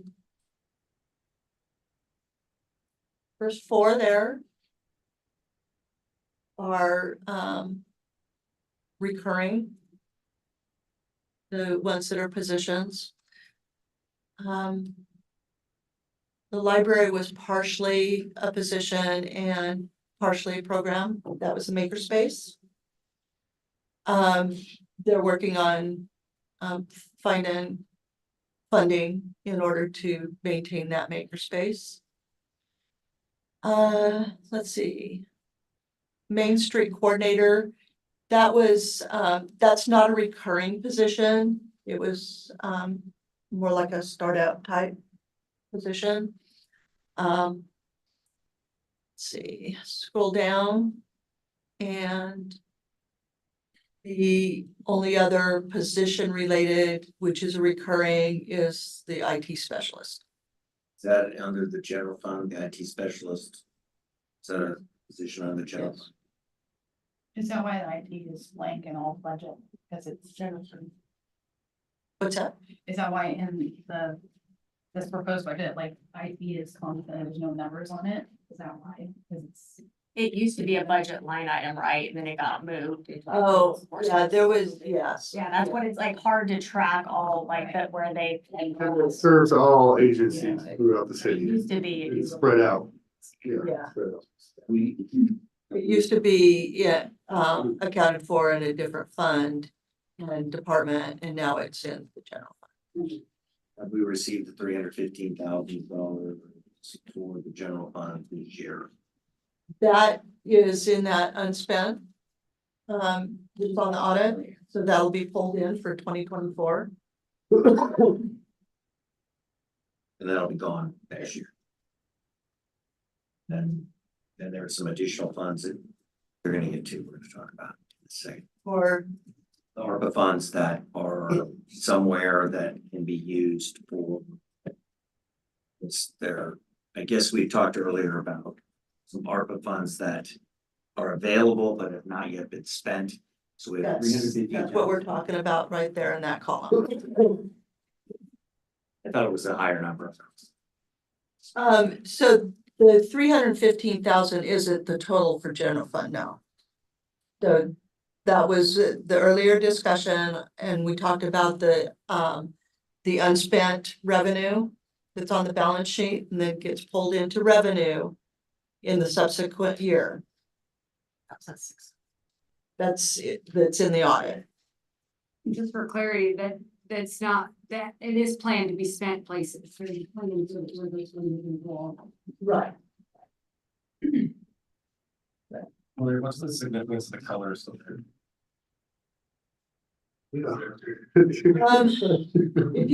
Can you click on fiscal year 2024?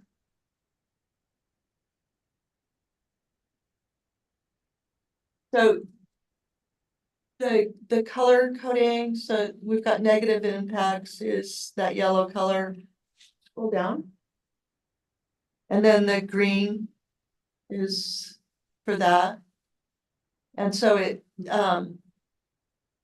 it's coded by purpose, basically. The revenue replacement is in that pink color, and then the infrastructure is blue. Thank you.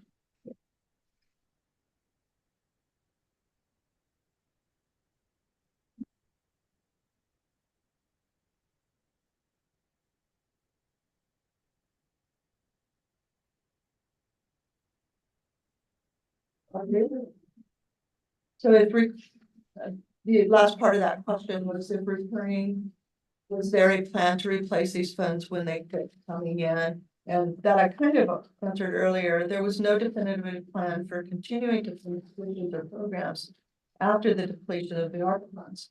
However, the assumptions were that the economic recovery following COVID pandemic would allow for continuation. So our economic recovery hasn't exactly happened, so. Was it clear from the beginning how long those funds would last? Was that specifically stated? So we were given the money like big lump sum, right? And then it was a decision with council, how those would be spent. And it was allocated through, years planning. So, over a 3-year period, it was planned how those would be spent. And that's what that spreadsheet shows. So that broadband study was fun, something decided fun. Right. Okay, so let's talk about reserves. So.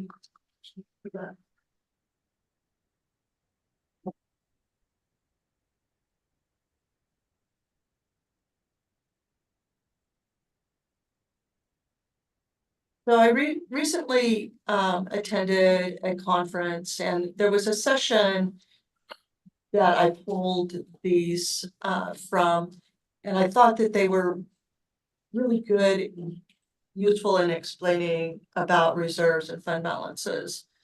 So reserves in a budget is a budget and policy term that describes the fungible resources available outside of the budget. So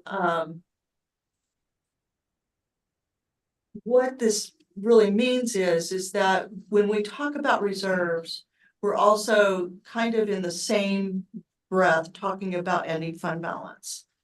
So most of the time we budget an ending fund balance. We want our ending fund balance to provide this 20% reserve. So it's kind of the same when we're talking about reserves and we're talking about ending fund balance, we're talking about the same thing. So this is for the use if the resources appropriated inside of the budget are insufficient. This offers protection against unplanned, unavoidable costs or losses. So that's the reason we have ending fund balances, which we also call reserves. So next.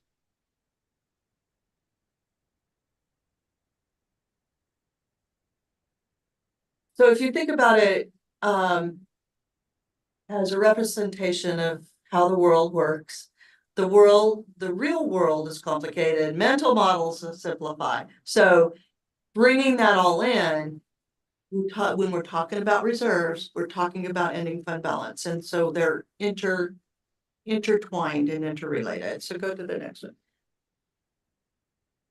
So what is traditional mental model for reserves? So think about your savings account. So you're saving for certain things, probably. So if you're saving for a vacation, you're saving for college, or you're saving whatever it is you're saving for, you put them in those accounts.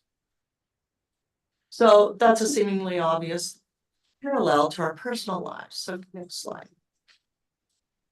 So the savings account mental model is limited. So savings are commonly seen as deferred spending than a way to manage risk.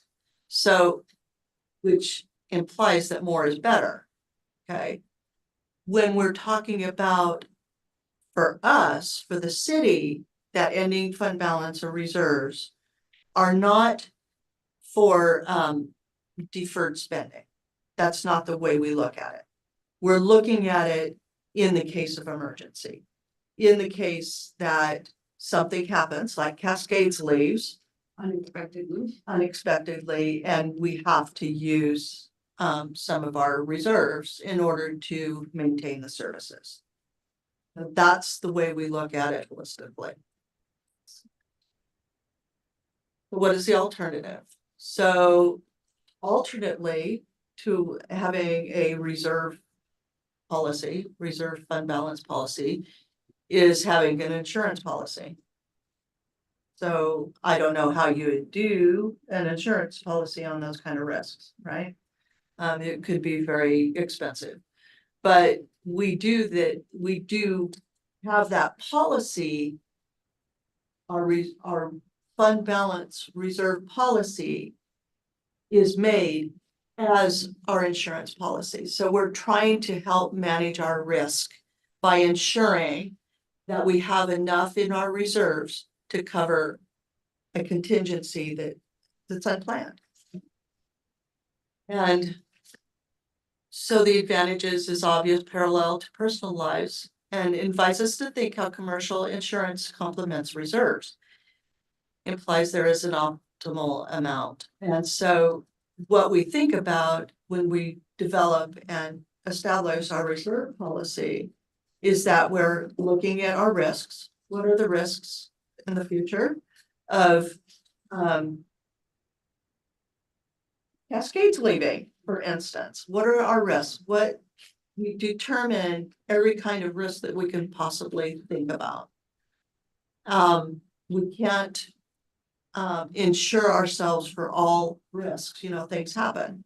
But we try to maintain enough reserve to manage the risk as best we can. So, I don't know if there's another slide down. I don't know. So that I hope helps clarify a little bit on reserves. And so when we establish the reserve policy at 20%, it's not a law that we have to follow. It's a best practice. And those best practices are established by the Government Finance Officers Association. And we try to maintain a ending fund balance that's 20% of our operating budget.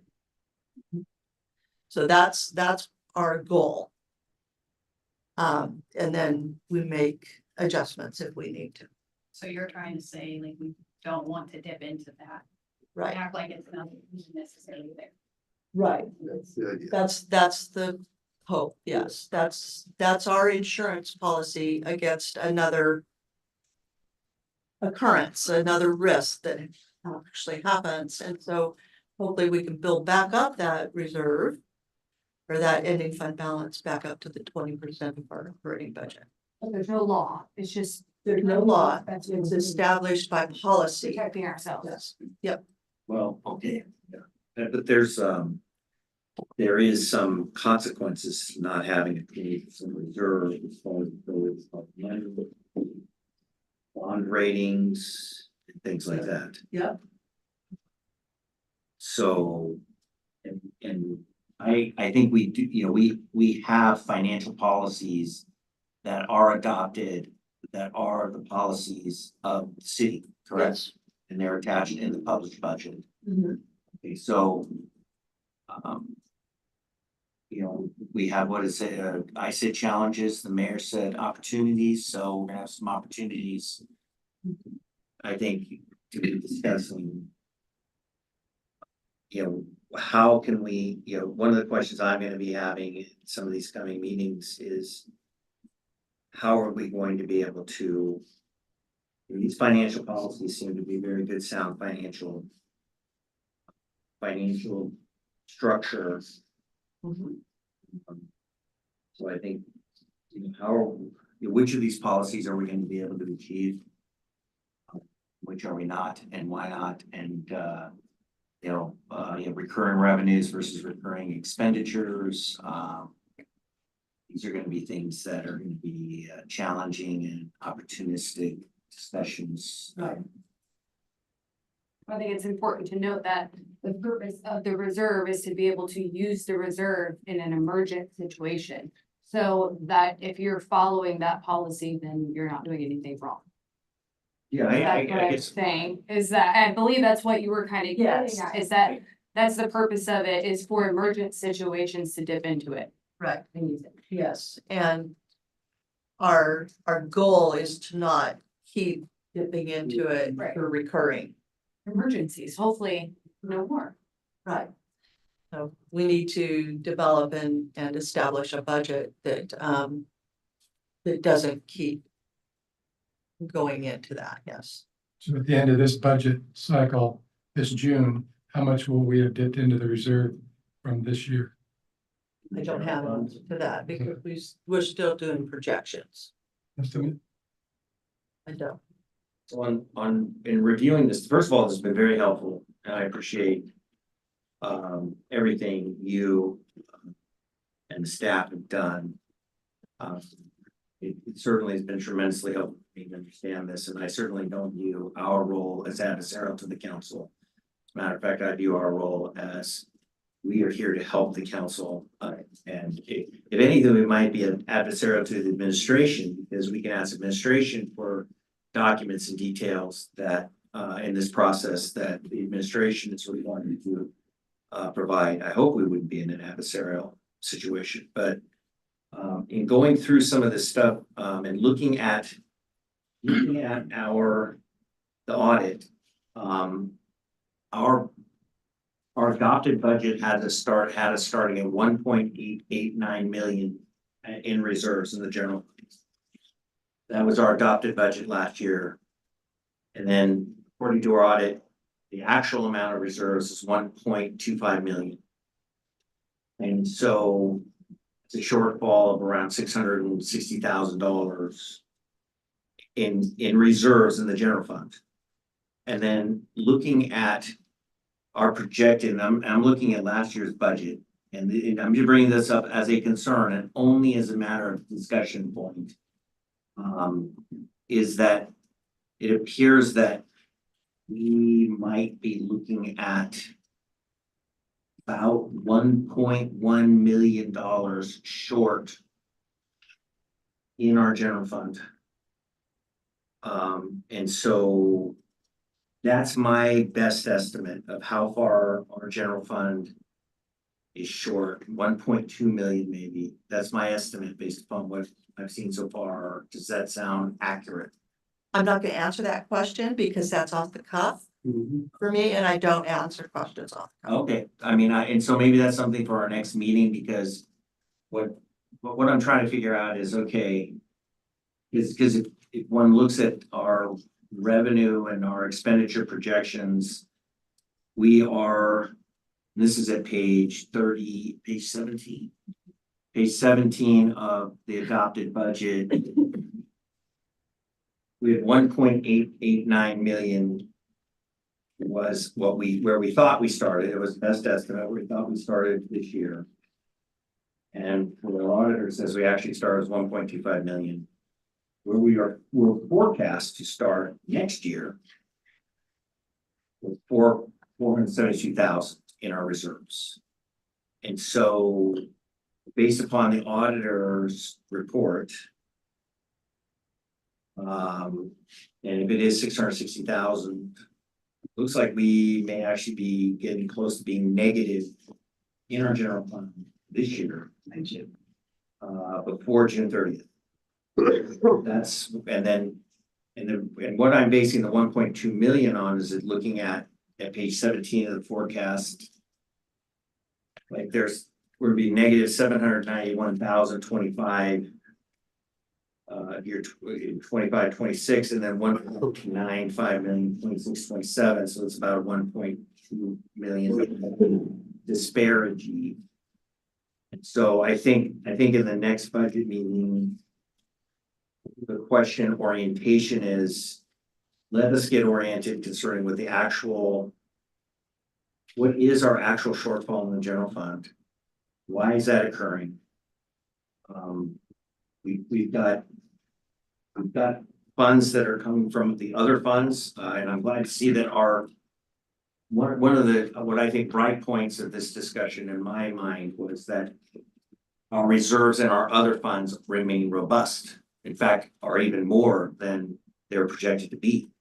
And so we have reserves in some of our other funds that would have been very distressing in my mind that we see the reserves in the other funds being depleted, just like the general fund. And so I see revenue sources into the general fund from the other funds, general fund financial services, where the general fund is charging sewer, the water, the storm for use of everything else in the city. And so I think looking at potential revenue shortfalls there, why are those occurring? How can we get those up? Or where those are, analysis of that. Help us understand a little bit more about where we are really right now as far as the general fund is concerned. And I see there are some things on the council's agenda coming up, which are not 2025 budget items. These are patchwork for this year's budget, potentially shifting some of the police station, instead of police station fund, it's going to be called public safety services fund. And we found out how much that is bringing in. And then we talked about the levy. The council approved the levy. And I think it's going to be important to know whether, even if the council should decide to shift those revenues, we get the levy and we get the fund shift, where is that going to leave us? And so I guess that's kind of a long way to say that. The tricky thing though with the general fund, because it services so many different areas that come into play. And sometimes we will see an emergency or we'll get a study done that says, no, we're lacking here. And I'm just throwing this hypothetically, okay? And so like we could give a study that says we weren't paying people enough. And they deserve a huge increase and it's supported and they did get that. That came out of the general fund. When that particular situation happened, and I'm trying to just keep it in general because I'm not trying to be that guy. Okay, but if we have other projects come up that general fund can support, especially with the matching grant, we're going to do that. We're going to go ahead and say, well, we got it in the general fund, use that, or the community development fund, whichever program that falls in. So it's really, I hear exactly what you're saying. Government funding always is projected out to go over a cliff, and it's frustrating to me to see that too. I think the idea of getting more money, if there's more, if the council has decided and the people decide, because there's a levy on the ballot, if the council decides if we get more money into fund police services, that will then increase money in the general fund. And then, of course, there's a whole bunch of other services that the general fund needs to pay for as well. That would be specific. That levy would be specific to 4 officers, as stated, I'm sure. It'll be exactly descriptive, legal descriptive of that levy. It's adding positions, so it's not going to relieve the general fund. Yes. It's adding positions and adding money, So that- adding expenses. Yes. That's enough concern in my mind, because if we're adding expenses to a negative situation already, that seems to me that I put something out there that we're about 1.1 million short, 1.2 million short of the general fund. Can you say whether I'm in the ballpark or not, or you just, is that better, It sounds reasonable to me. Well, we looked at the lead from, the payroll, so it was about 1.4, right? Right, exactly. Didn't really say that for sure that much short. according to Gloria's Q1, her Q1, she actually did a Cascades revenue loss and it was about 300,000 in the general fund. It's more than that because of the sewer, if went down a couple more questions, it starts going to the sewer and the water and the storm. The storm was huge, 288,000. I'm only trying to get accurate numbers and making sure that we are trying to solve. But I think you're correct as far as the general fund balance, but yeah, it's 1.4 overall, but in general fund, it's probably close to that. Mr. Toski referenced. Yeah. Yeah. So okay, I don't have any more comments at this time. So when will we get next year's budget? When will we get the budget statement or whatever you call it? The proposed budget, 24-25, yes. April 25th. That's when it's coming out. Yeah. That's the day we're scheduled to meet. Yes. Any possible way to get it a little bit earlier? We'll work on that we'll get that to the committee as soon as we're able to, but Well, can you talk just a little bit about the process? I mean, what I witnessed over the 7 years here is that you sit down with department heads, you start hashing out, and looking at right. everything. So currently, So they- currently the department heads have their department budgets and they're working on those. So they're doing their estimates of where they're going to be at the end of fiscal year 2024. And then they're also entering what they need for the next fiscal year. And then at the same time, I work on estimates for revenues. And it's for all the funds. And the department heads, they will insert what grants they believe they're gonna have for those revenues and expenditures. And then the Public Works Department works on the capital improvement plan. And so that becomes part of the budget as well. So we budget for capital expenditures. And then once all the departments have their department budgets done, I pull them all in together and we look at it as a whole. And then we meet and decide if there's any places that we need to do reductions, or if there's something that we did think about that, oh yeah, we needed to have this expenditure, but we didn't we had forgotten about this revenue coming in, like a grant or something. So that's all in the works, and it's that will their time frame is until March 15th to finalize what they're doing, and then we'll go through it from there. Is that something budget they attend? You talk to them or? Not really, no. There's not anything really to learn in that, because we're still working on what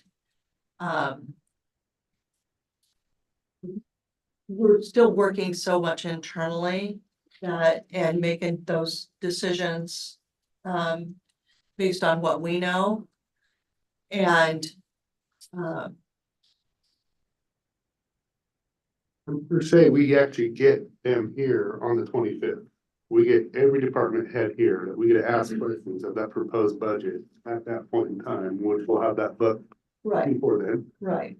Look it over and then highlight those items.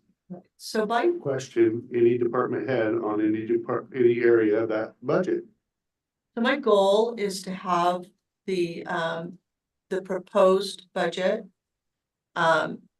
ready for distribution to the budget committee by the 15th of April. So that'll give you 10 days to go through it, form questions, and then be able to come to that first meeting prepared. And I think you stated prior that if for some reason we don't agree, sign off on but we haven't told you something. So we've got 3 meetings scheduled.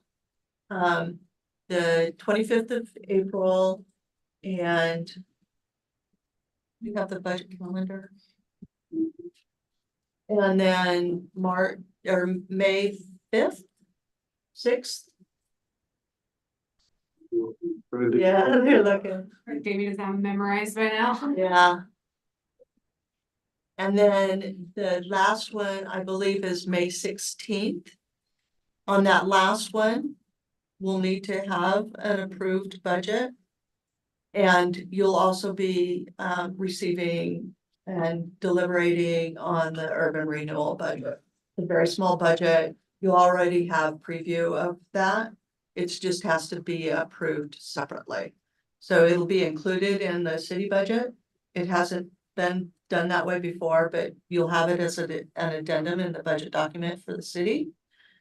And so you will have already, you'll already know what's it consists of through the rest of the process.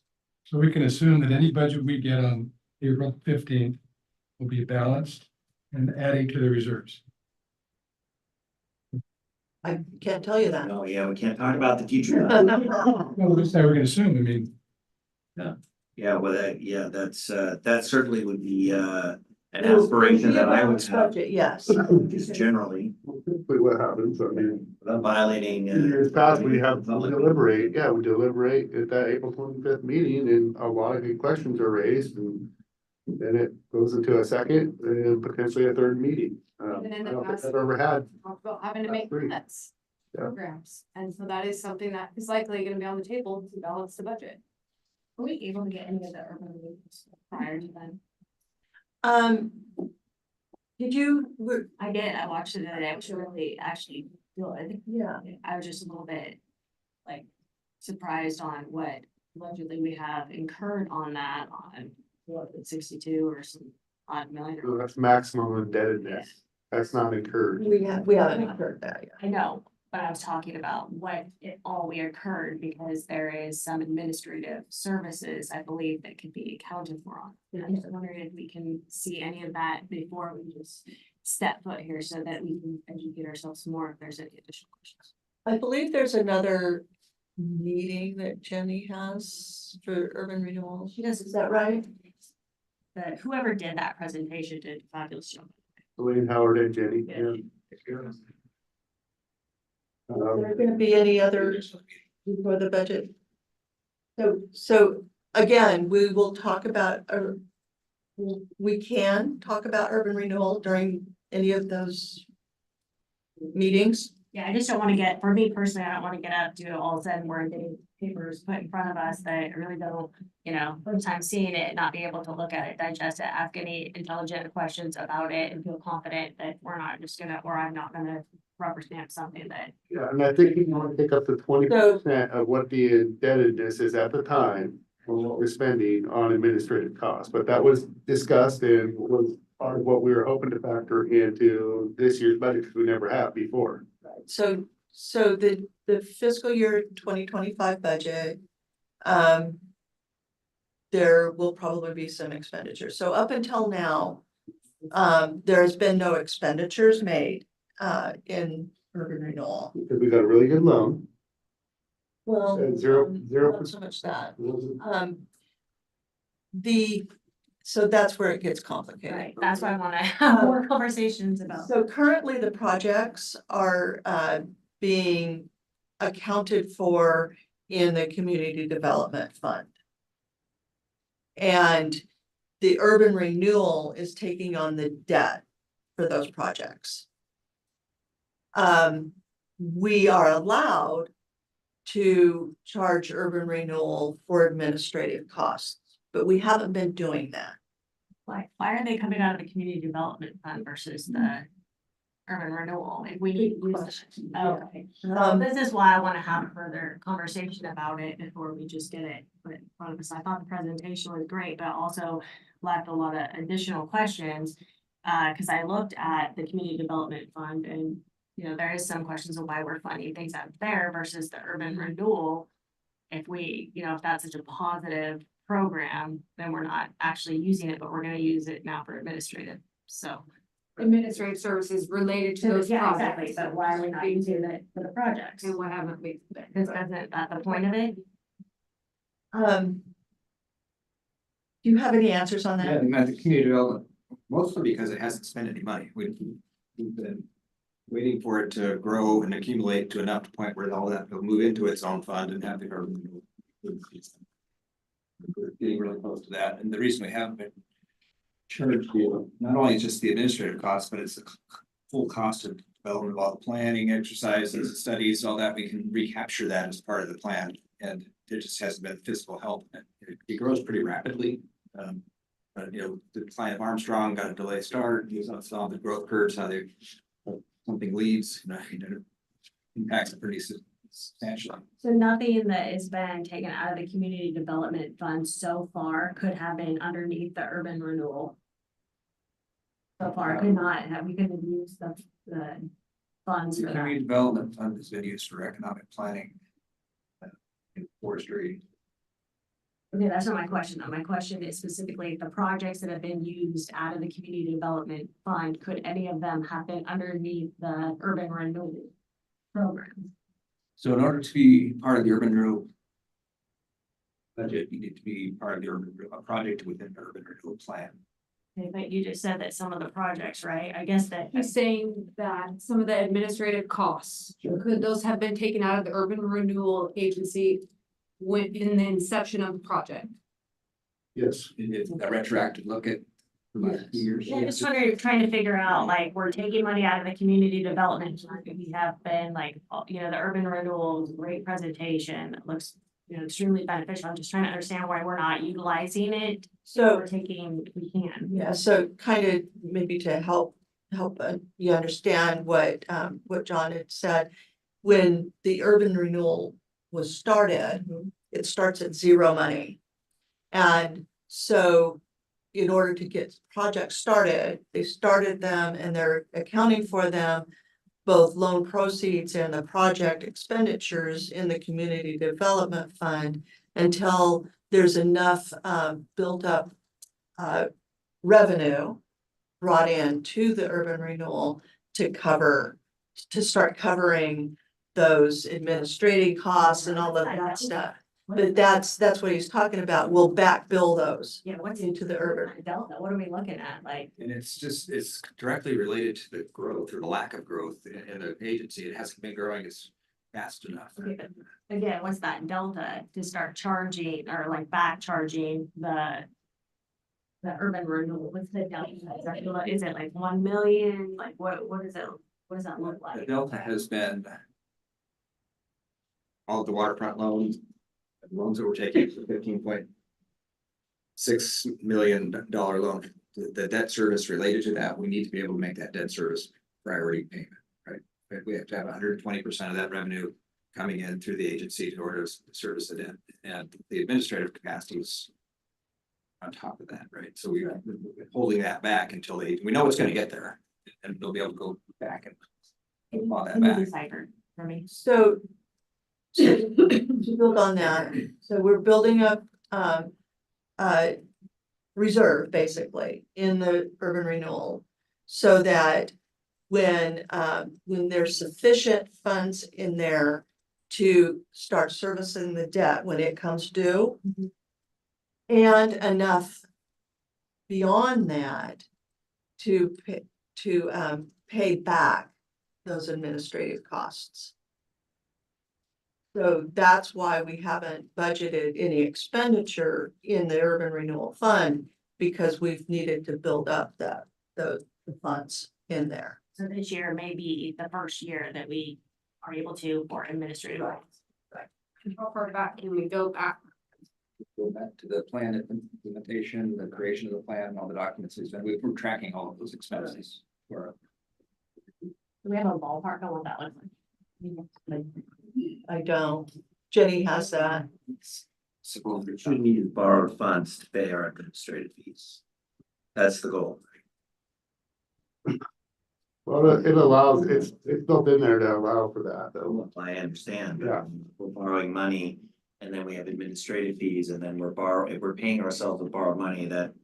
I just No, we're wanted- not. I guess We're not paying ourselves from borrowed money now. We're paying the cost of the services for those projects.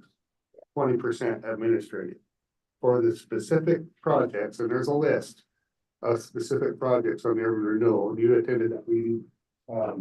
Anybody can go on our website and it'll show you under urban renewal, those actual project lists that were ran by every different tax agency when we adopted it in 2017.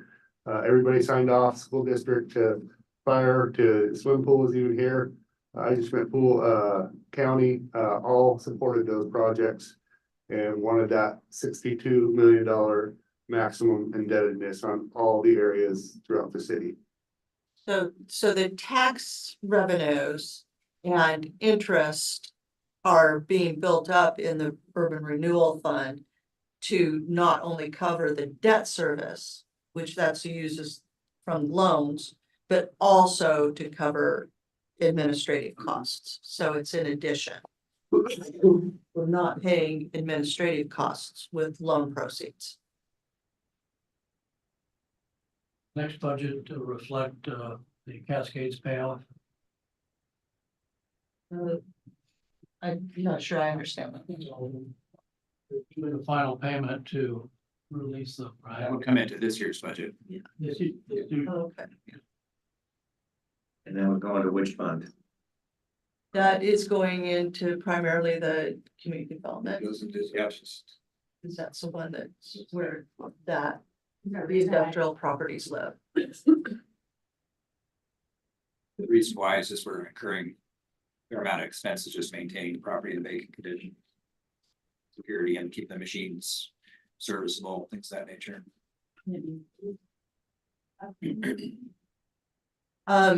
There is a mechanism called internal or interfund loans. But it's going down a rabbit hole that I don't recommend. Doing interfund loans. There's a lot of those, there has been quite a few of those, like if you're. They're hard to track when you start learning the budget, 'cause they. Interfund loans Yeah. get to be. Borrowing from. Yeah, exactly, rather, well, that's a really good term, trying to. It would be, I'm sure that it's listed in here, on the community development funds. I think I remember looking through all the projects that are being taken care of, or everything that's funding as well. That's mostly loans and grants. Yeah, timber comes in there too, right? Yes. What do we do with that? What are we doing with the timber revenue? So are we back on this, are we back on last year's budget? Or are we on our?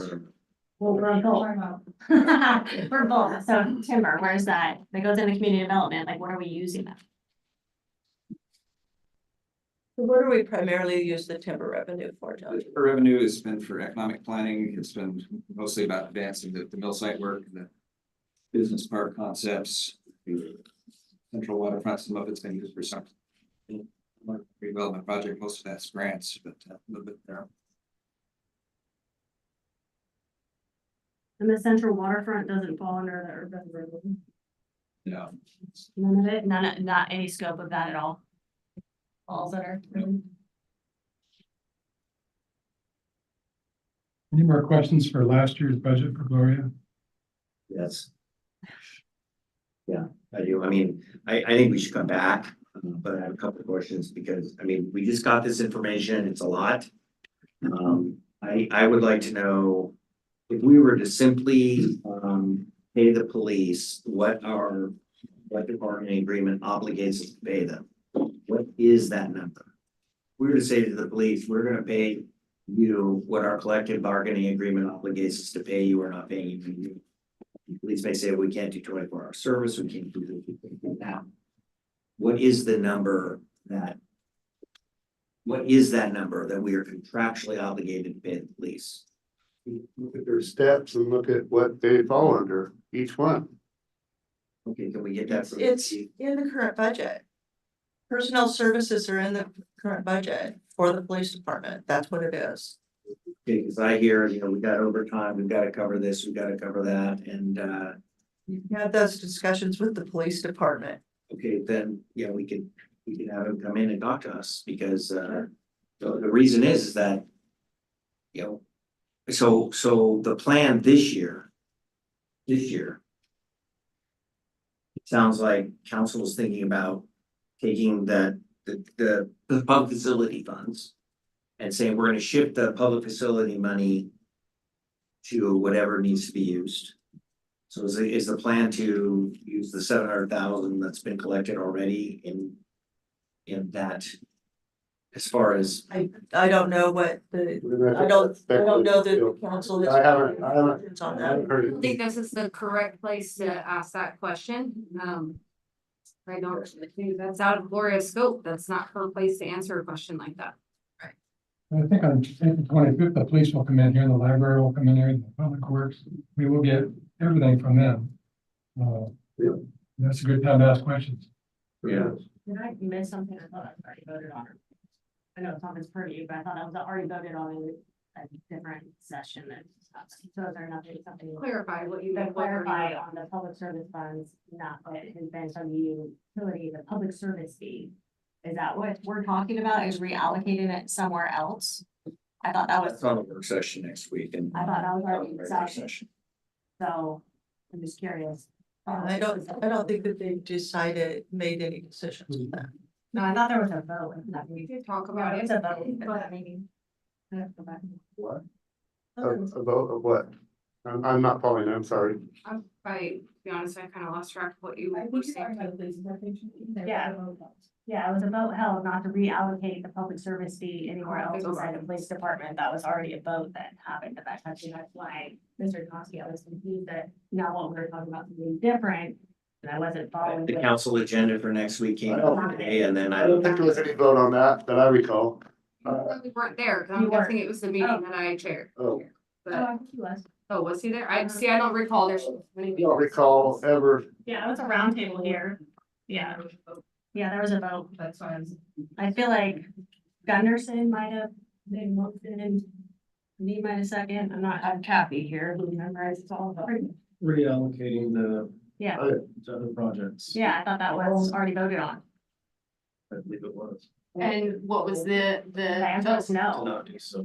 Yeah, I was confused that I got tripped up on when we talked. I don't know if it rose to the level of resolution. I was there, I saw that meeting and I think there was a general discussion, but I don't know if it rose to the level of resolution. Well, it only Or if it require a was- resolution if we changed it.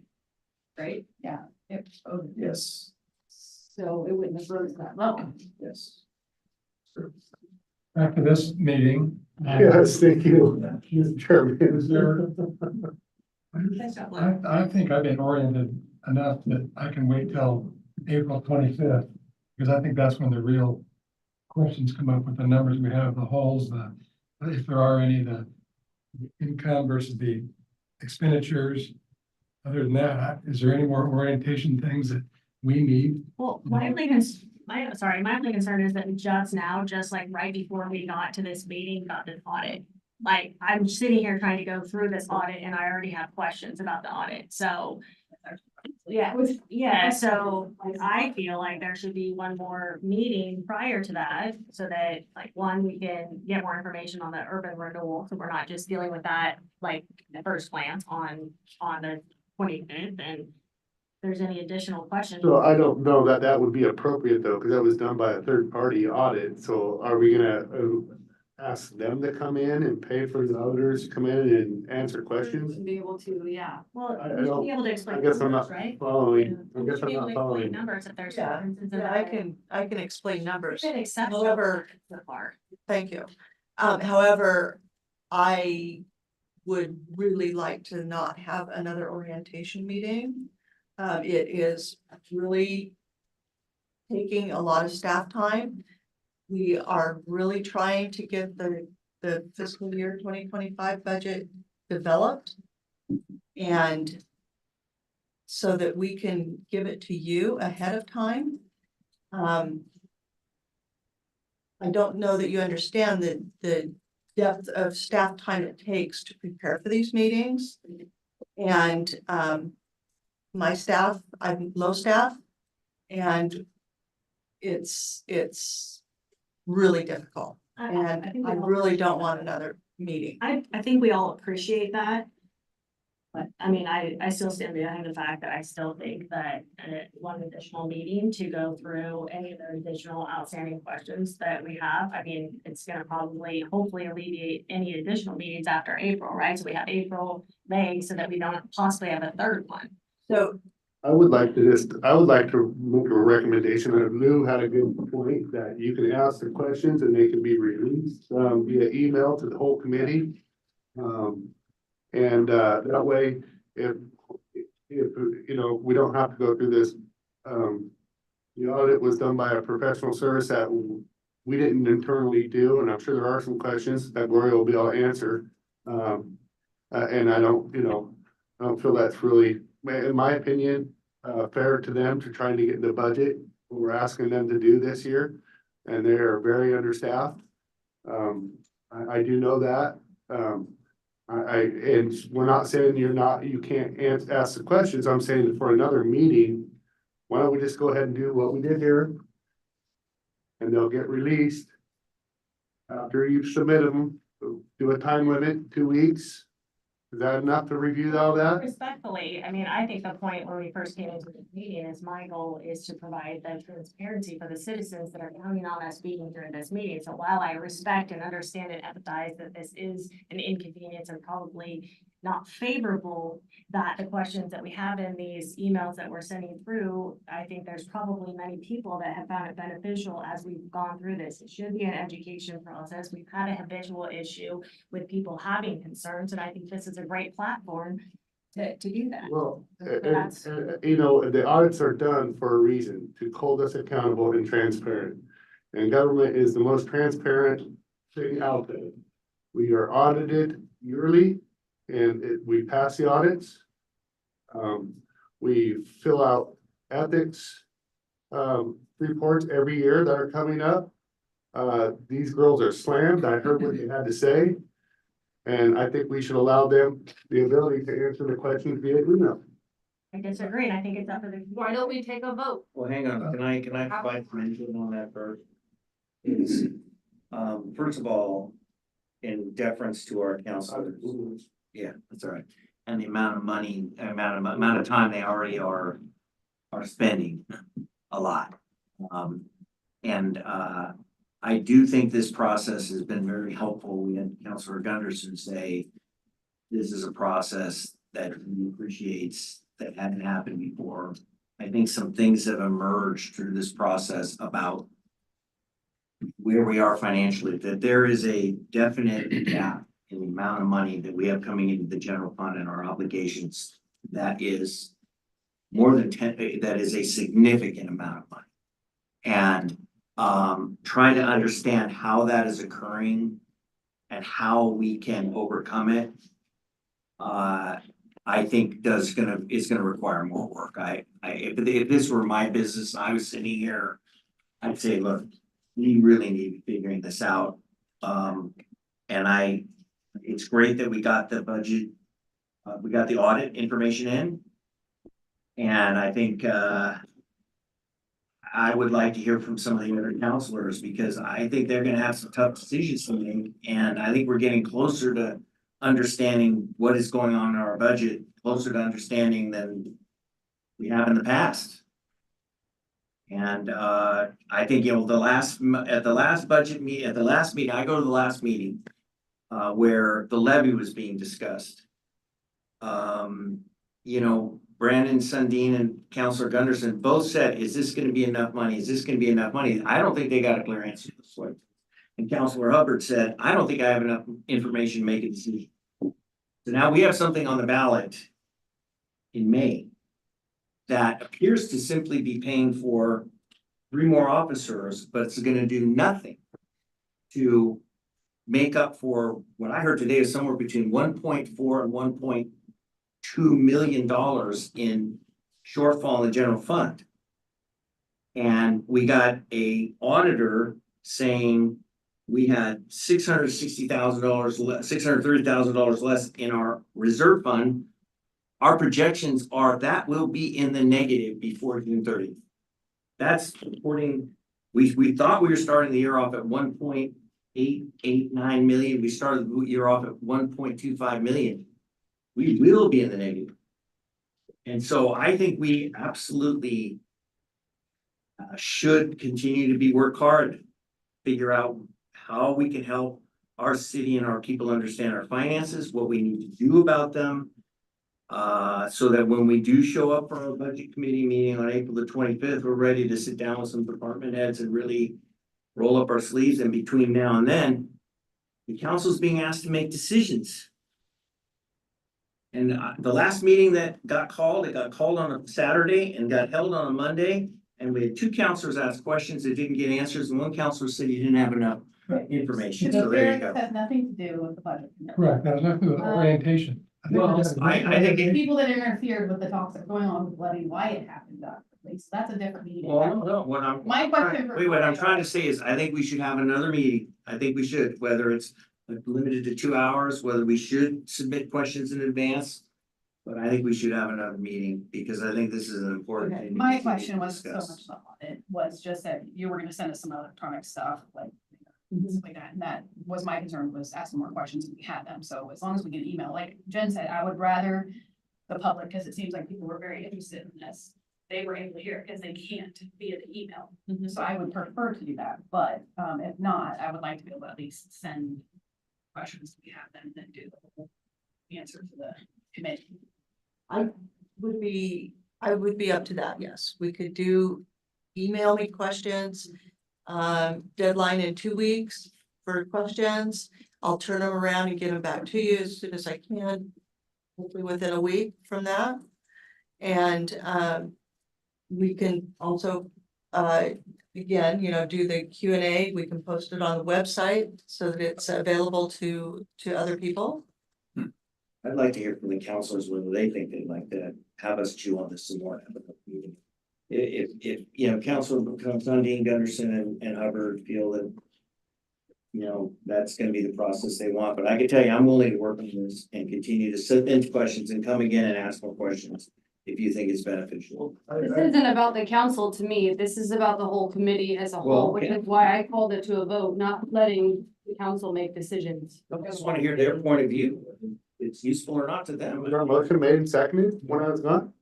No, I was talking about if we couldn't come to an agreement about what we were going to proceed with next, then we should take a vote.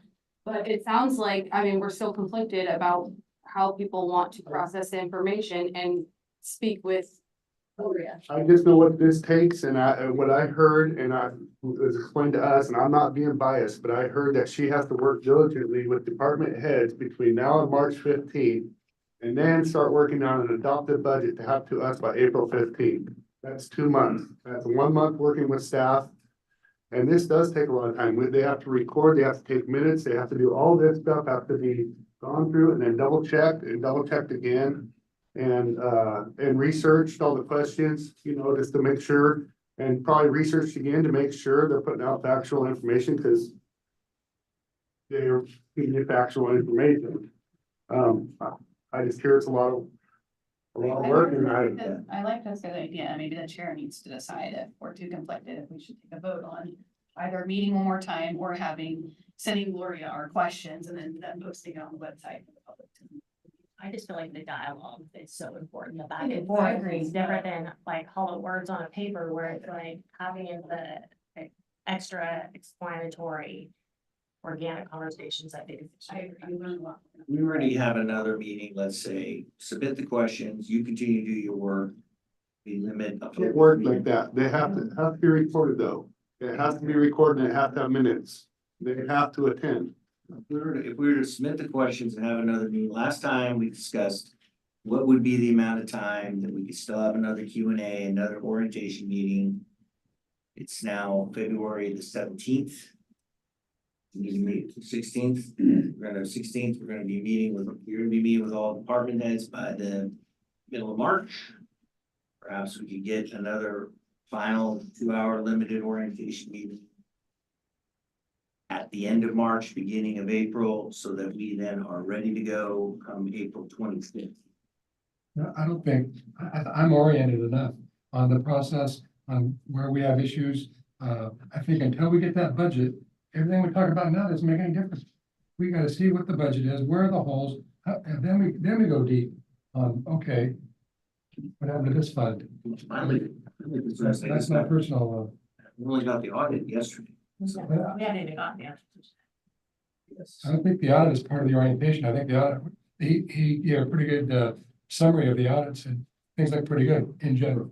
I didn't have time to read the whole thing, but not good. That's part of the orientation. So maybe we just need to familiarize ourselves with this and then, like you're saying, wait till we get the actual budget and use that time frame that we have if we need it, right? out that way, is that what you're saying? We have April 25th till June 30th. No.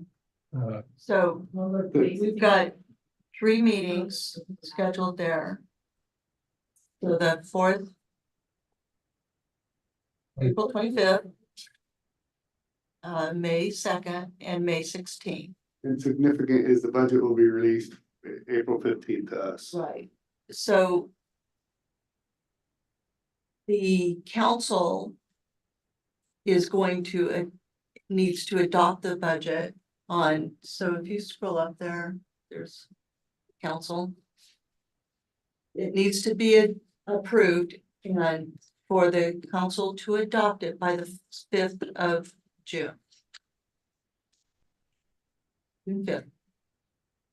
So there's publication requirements for adopting a budget, and it is a rather large publication and shows all the funds, all of the appropriations and everything, and it's published in the paper.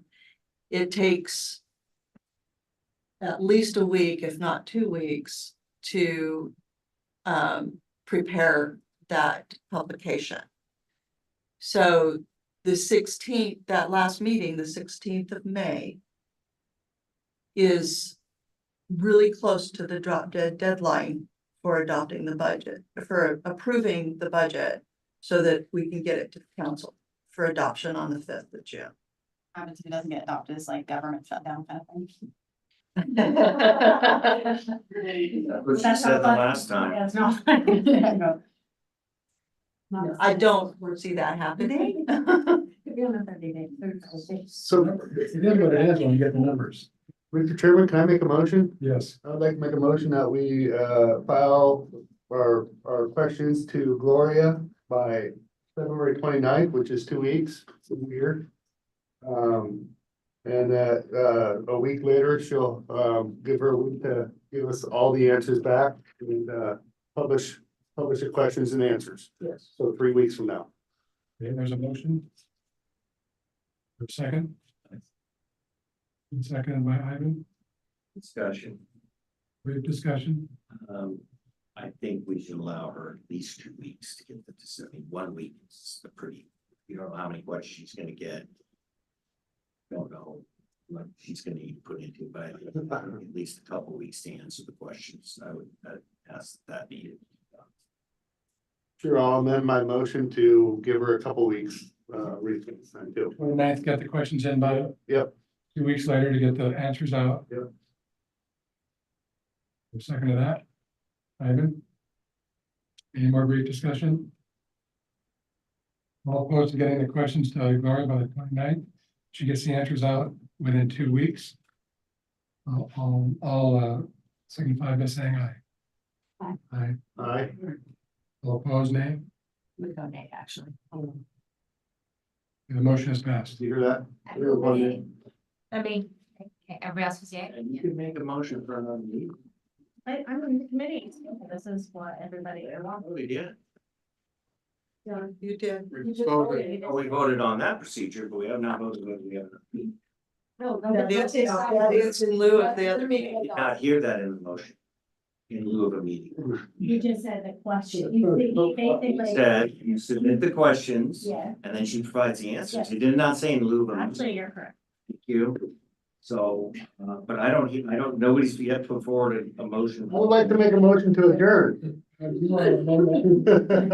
No, I'd like to, It's already been adopted. Is there another motion on the table? I just did. I made a motion to adjourn. Second. Second to adjourn, all in favor to adjourn, say aye.